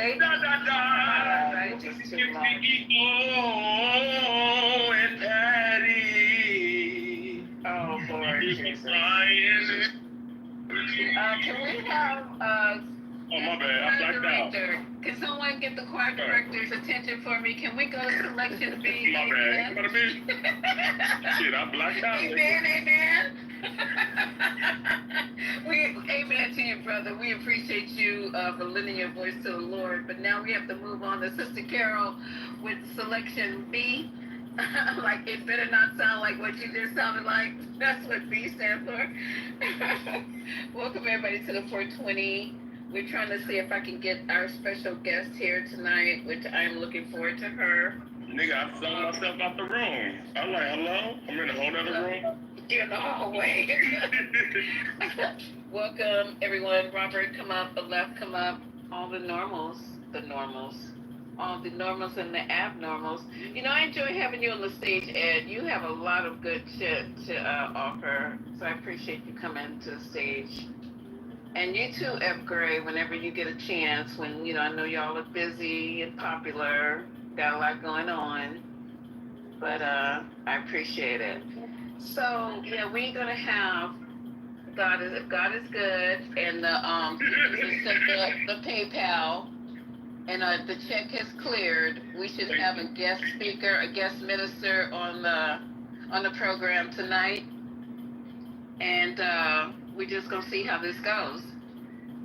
Hey Sue, what's cooking in your part of the world, Sue, while we're trying to set up the stage? Hi Lisa, it's crazy over here right now. Say what, Sue? Say what? It's crazy. It's crazy. Okay. Tell us all about it, please, while I'm pinging. I was on my way into UCLA this morning from the San Fernando Valley. You know the demo. I know. And a sergeant was killed, unfortunately, on the 405. Say what? Yeah, a sergeant was killed. It was not intentional. Helping another citizen on the side of the road on the freeway. And it got down the 405, which caused complete backup. So you couldn't get anywhere from the San Fernando Valley into the city. And then they decided, of course, to do the salute for him. So they brought out the fire department, all the police officers, shut down the 405. To make matters worse, That's gonna be a nightmare. it got worse than that, Lisa. So what does ICE do? They took advantage of all the people that got stuck over on the west side and hit up more places where those nannies and people are congregating. And it's all over Facebook right now in those groups. They're taking pictures, they're like getting the word out. And that's all been going down in the last hour and a half, and I'm just sitting here spreading the word to people. Because nobody can leave, nobody can come home. And ICE decided to plant themselves on the south side of UCLA while we are on the north side of UCLA. And for anybody that knows, that's a good 10-mile spread with a mountain in between. Yeah. And so for ICE to do this, they know what they're doing. Yeah. They know, and they just landlocked Westwood all the way to Santa Monica. Well, can I ask you, what was this sergeant? Was he killed accidentally? Yes. Was he? Okay, I'm sorry. He was on the side of the road. There had been a car pulled over. I don't know if it was an accident. It was early at like 5:30 this morning, and he was on the side of the road assisting. Wow. And he and the citizen died. Wow. Very tragic. And it turns out that this guy is the caretaker for his parents. I mean, it's tragic. The whole thing is tragic. But what's more unfortunate is that, they're now hitting the people over on the west side. They got Westwood and Brentwood. I'm like, But Trump said he was coming after you guys, and Kelly, what's going on? Y'all know that he was. I can't invite Sonia up because something's wrong with my phone. Are you recording right now? I mean, a 6-year-old woman. Could I say something? No. Oh, wow. A 6-year-old woman selling tamales. What do you mean? Somebody added me. Wait a minute, we can't get what you're saying. Somebody added you. What are you talking about? Go ahead, Queen. He means bringing you on stage. Oh, okay. Well, he's talking and she's talking, giving us the local updates. Can you guys please ping your friends in so I can get out the car? I am pinging as I am in Whole Foods parking lot. I'm in Ping Jail right now. Thank you, baby. And I need to get, no, don't invite him, never mind. Go ahead, I'm sorry, who did I interrupt? Continue. Not Lucretia, I'm sorry. Go ahead, Queen. No, Lucretia. I was just finishing, let me just finish. They're taking out people now they've got rifles on their chests, and they're coming out fully armed. First of all, and that's how they're I will say, I would have. Is this? Go on, so I'll take them down. Oh, okay, thank you. No, I just wanted to end with that. So, the most recent one was a 60-year-old woman, because we're being told not to carry our documents on us because they're ripping that up. So people are carrying them on their phone. Yeah, you're supposed to carry it on your phone, exactly. They're right, but they're not letting people get documents. to use their passwords to get their phone unlocked. Have you heard about the recent round of arrest of the ICE impersonators that's happening nationwide because they're kidnapping people utilizing ICE? And one of the guys told one of the women that unless she had sex with them, that and I'm not. I will put out the link in the chat. I'm not joking right now. No, he's right. Gemini is 100% spot on. Gemini, go for it. So I just think it's sad. We got to be careful. Like, I want to see some credentials, like, with anybody I'm interacting with. And if I'm as a woman, I absolutely advise you guys to be as safe as possible and to make sure that the person, just like you make sure with law enforcement, you want to know it's a real cop, right? You got to do the same with ICE, because these people are running up armed, no badges, unmarked vehicles, out-of-state plates. How do you know? And Karen just actually made a statement about that. Karen Bass did. Karen Bass, he's right. Yeah, she said that this is getting she's saying that they're having a problem because these people are not properly identifying themselves. They're even switching out plates on the vehicles that they're using. So the plates on their cars are not even the plates that's supposed to go to that vehicle, which should be illegal alone. Like, they're just doing like straight, I guess, gangster shit. That's the only way I can really think about it. Like, when you're just running down on people, unmarked vehicles, no credentials, masked up with a gun, what do you call that? Yeah. Anyway, I just wanted to put that out there. You might get a bullet. Because you don't know who these people are in certain cities. This is not good. It's not no kind of way to round up people. Especially for the Hispanic women, I really feel bad for them. Like, who knows who could use that against them, or if they're just being targeted by some weirdo with a mask and a gun, you know, like. In an all-time high as well too, with all the emotions. You got the kids, a lot of the immigrants, even not just immigrants, but everybody. We got kids, dogs, and the elderly. Putting them at risk for this travesty of bullshit, of posing as an ICE agent and kidnapping and robbing. I heard there was one family that just moved to a new neighborhood. They had ICE come up in there, had them naked. walking around in their underwear outside in front of their neighbors, embarrassing them, and then they're gonna steal it for their laptops and other, liquids that they were able to get, jewelry and shit. They robbed them. They got laid out. Yeah, they got laid out. Hey everybody, welcome to the 420. I know you guys are coming over from Politically Correct. I'm just trying to set the stage. Please ping in your people. Please go downstairs, press that arrow. Ping in, but you know what? Ping in the ones that you don't like, because those usually are the fun ones for me. So ping in. You don't like. Make sure people right now I end up liking them. Lisa, I promise to behave until after dark. Oh, yeah, baby, you know. You already know. Because we know after dark it's lit in here. Yeah, girl. How you doing? Hey, what's up, Ashton? You got any breaking news, Ashton? And hey, Levon, you got any breaking news, Levon? Want to ping in? It's a good day, Lisa. The governor. I have breaking news, Lisa. Okay, after Ashton. Ashton, give us what's going on in your neck of the woods.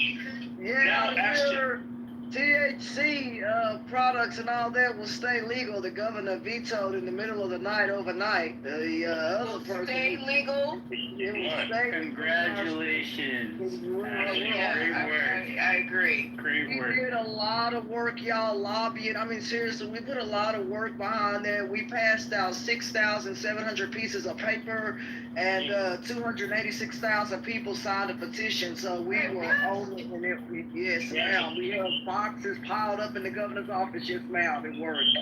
Don't mess with it. Worked. How you fight? You have to do it like that, man, and you got to keep putting your feet down, keep going, keep passing out papers. Eventually, people will sign the legislation and sign it to where it gets to the governor's desk on time, and it worked. I mean, that's 285,000 people. Let's go. To go and testify before Congress for a bill. Like, if you make a good candidate to be, somebody who could testify and be a good witness. Because I actually contacted my state representative, Taki Chan, here in Quincy, Massachusetts, and I found a loophole in the cybersecurity bill, which these idiots were supposed to contact me and let me know that they had one in April, but they're having another one because they're trying to get it passed. Well, so many people, the reason why ICE is wearing masks is kind of bad, but because several ICE agents have gotten doxxed and they've been swatted, and it's just really bad. They've been targeted. Just like congressmen too. They passed a swatting law in 2021 because the congressman got swatted as well because he got doxxed. And they passed the law and everything, making it a federal crime to dox anyone. So, with that being said, with me getting swatted 12 times because I got doxxed and I kept getting swatted and I've been harassed for over 4 years, they thought I would make a good candidate to testify before Congress to go in there and show those motherfuckers what. Can you tell us, TA, what swatting is? Now, swatting is when you call it, hi, my name is, they pretend to say, hi, my name is Aurora.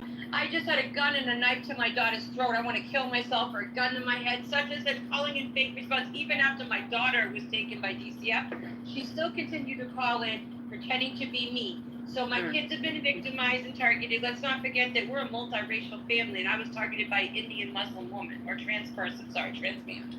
And politically correct, whatever. And it's the fact that, like, my whole family was doxxed and targeted. This actually had wait a minute. This has to do with doxing and why ICE is wearing masks, because people get doxed, and I'm explaining what swatting means. Swatting is Is that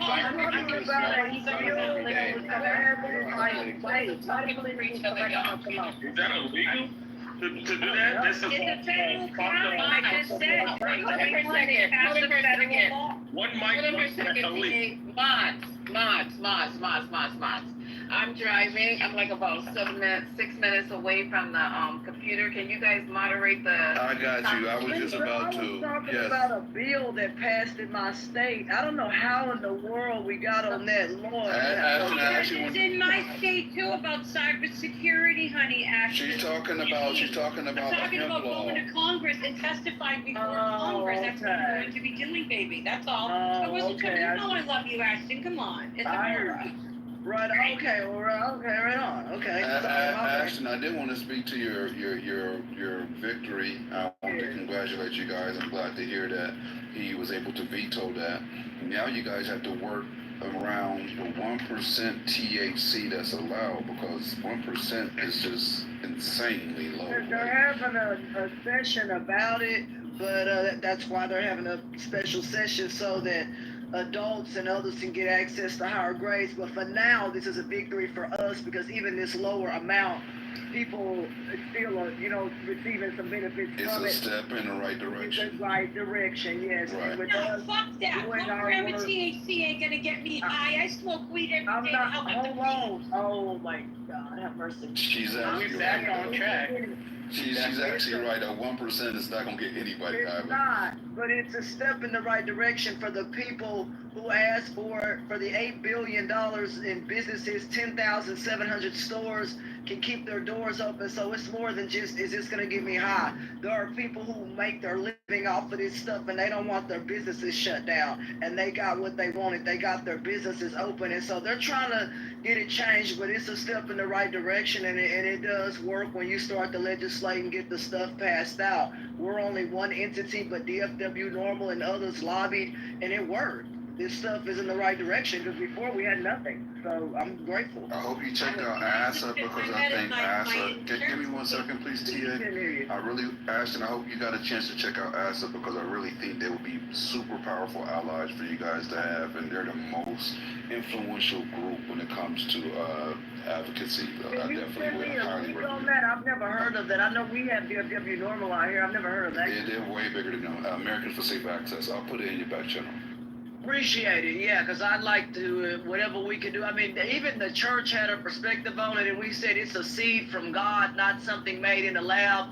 And so I think from this perspective here, it got their attention. This is the Bible Belt, and so a lot of people kind of leaned on that a little bit, and that really does help when you can put a biblical perspective on something and help open that door up, and it works as well. And so I just want people to understand, you put the work behind it and you put the evidence behind it, it certainly will get passed if you stay persistent. And that's what we all did, all of them. Worked.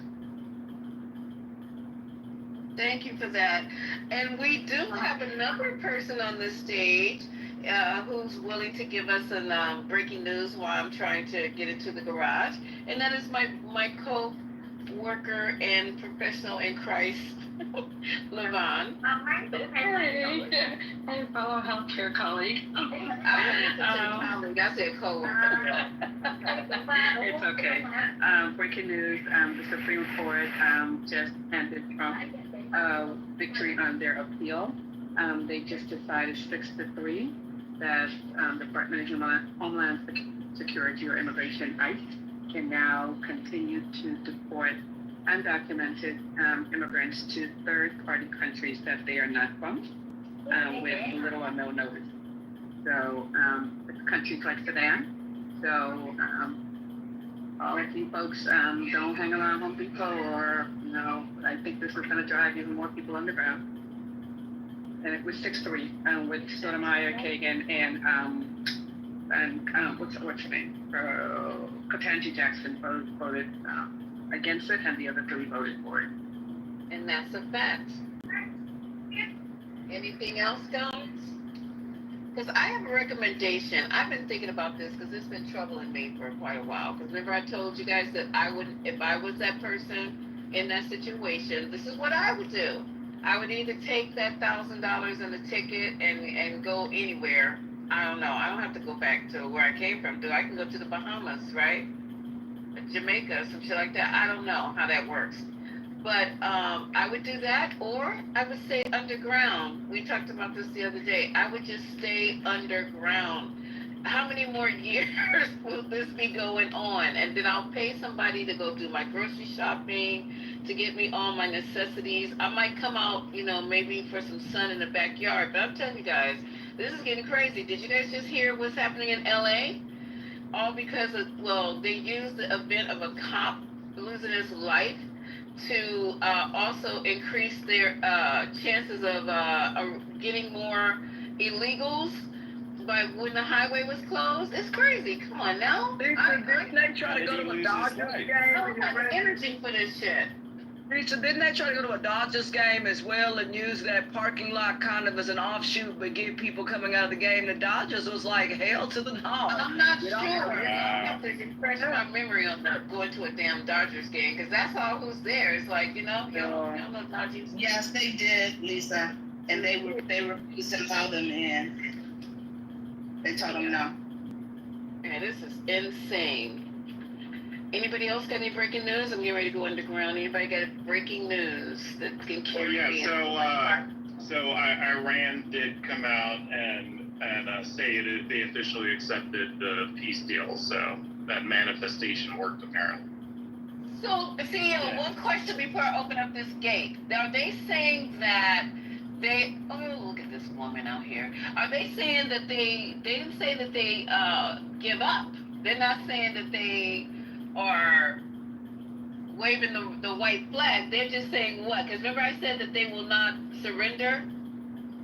It's not a surrender. It's we're going to stop. Everyone's agreeing to stop fighting. Oh, okay, just making it clear. Iran did not surrender. I'm doing my quote fingers. They didn't do that, right? No, they didn't. No. Good. Okay, cool. All right. That's all I wanted to know. Because I knew they weren't going to surrender. Because he wanted them to surrender.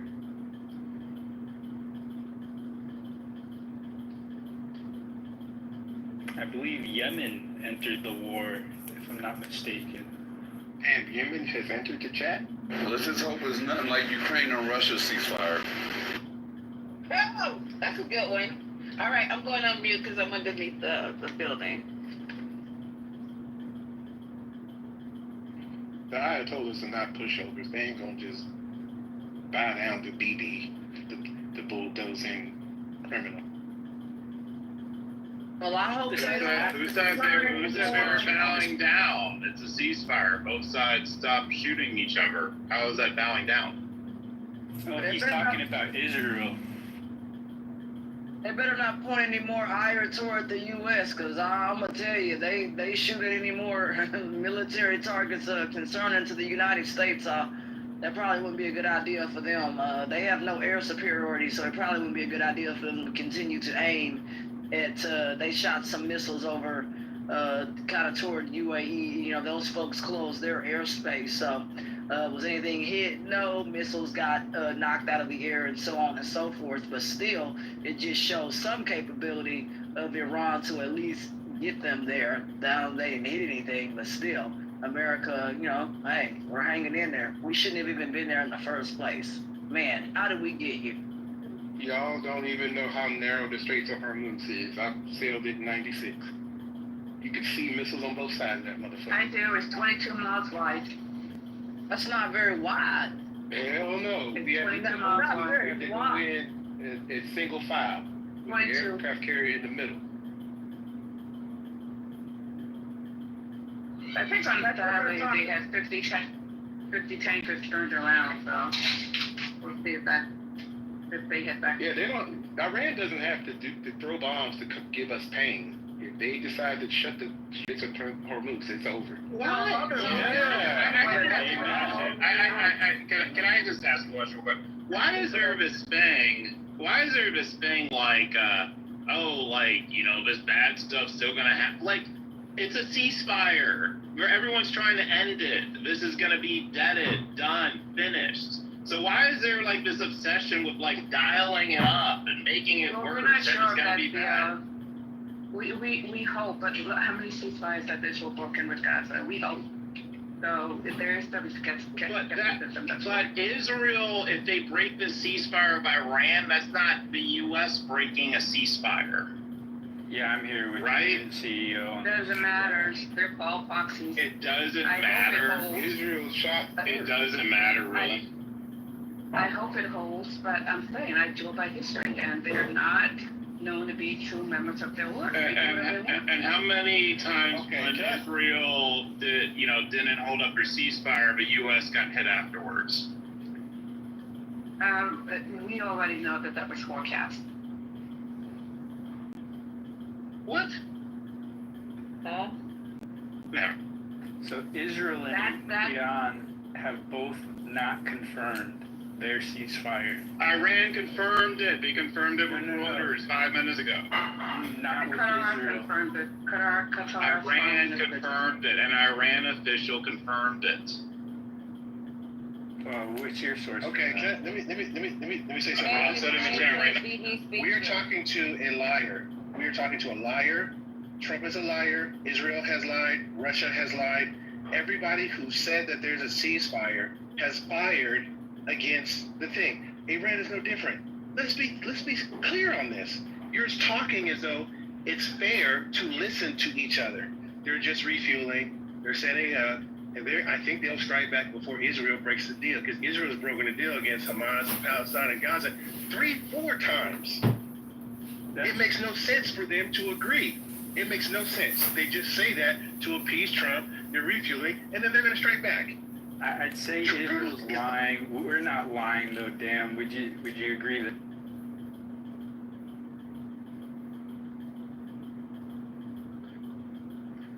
I'm saying we think we are in truth. Everybody else knows that everybody is lying.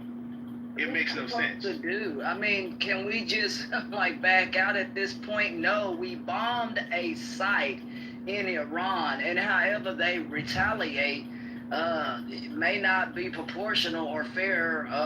That war, whatever you want to call it, it's not fair. America did not declare war, but when you launch projectiles and missiles into another country, they could, take that as if, war is being put upon them. So that's something I think about, and I hope Iran doesn't do anything more than just what they did in the middle of the night, launching those missiles over UAE skies. That is concerning. So I don't know what y'all think about this kind of stuff, but America should have never been involved in this in the first place, and we wouldn't be here at all. This is bad. I agree. It's always bad because, especially when people get indoctrinated into the exceptionalism idea that we can just bully motherfuckers around. Because I'm not no friends with Iranian people and none of these other countries. Right. But I swear to goodness, if you don't act like an asshole and then expect them not to do something back to you, that's just nonsensical. Do you want to hear BB speaking right now? I agree. Hell no.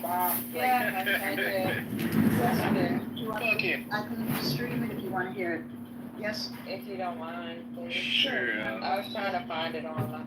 Yeah, no, I got it. Hold on. I have Iranian family and I have Jewish family. I got skin in the game. And you also FBA, so go on. I'm ADOS if y'all gonna shoot me of my FBA card.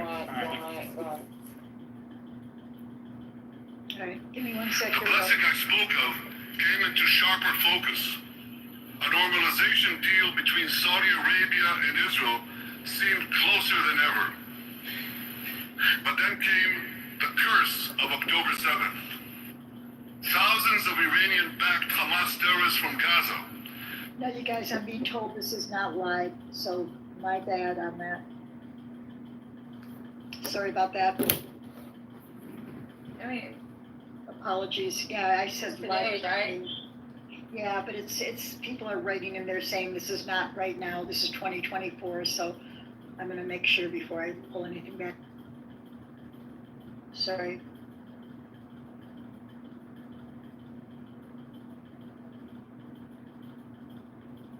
Iran is one of the oldest civilizations on this planet. Shout out to Iran. They may be the oldest, but they don't have the military wherewithal like the United States, but they are a country that would use non-conventional means, and that's what scares me, that they would, that is the part that, other folks that are older than me talked about, that they could use incendiary devices, other, car explosives, other things, or cause terrorism in this country through other means, or even cyber means, but those things are really, really concerning when they do turn to non-conventional means, and that means the military, it's very difficult for a conventional military to prepare for something like that. Really concerning.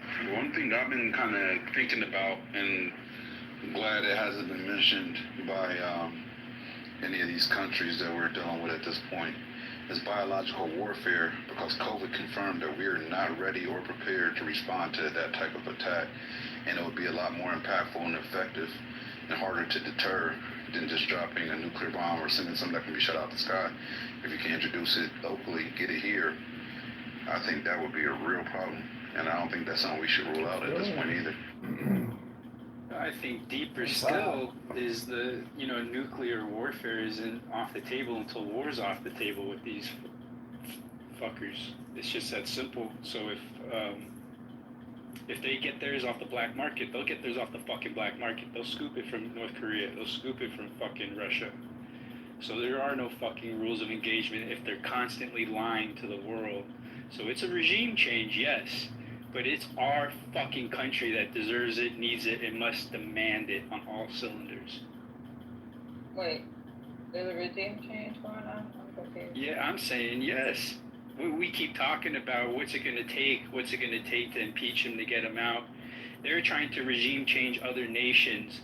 Well, let's start with our own, and then talk if there's anybody left in the world that we need to insert ourselves with. So you want the citizens of the U.S. to overthrow President Trump? Is that what you're saying? Both sides of the aisle, Republican, Democrat, and independent alike. Absolutely. Yeah. That doesn't count as a regime change, does it? I thought a regime change was a little bit more intense than that. You fire the administrations involved. Calling for a civil war. You want to fire the administration. JD Vance would become the president. You're not firing the administration. You're just removing one person. We nominate new people altogether. That's a regime change. So you're talking about overthrowing the government. Yes. So you want to overthrow yes. Okay. And what's your process for that? Diplomatically. With diplomacy. First of all, that won't be. That would be a violent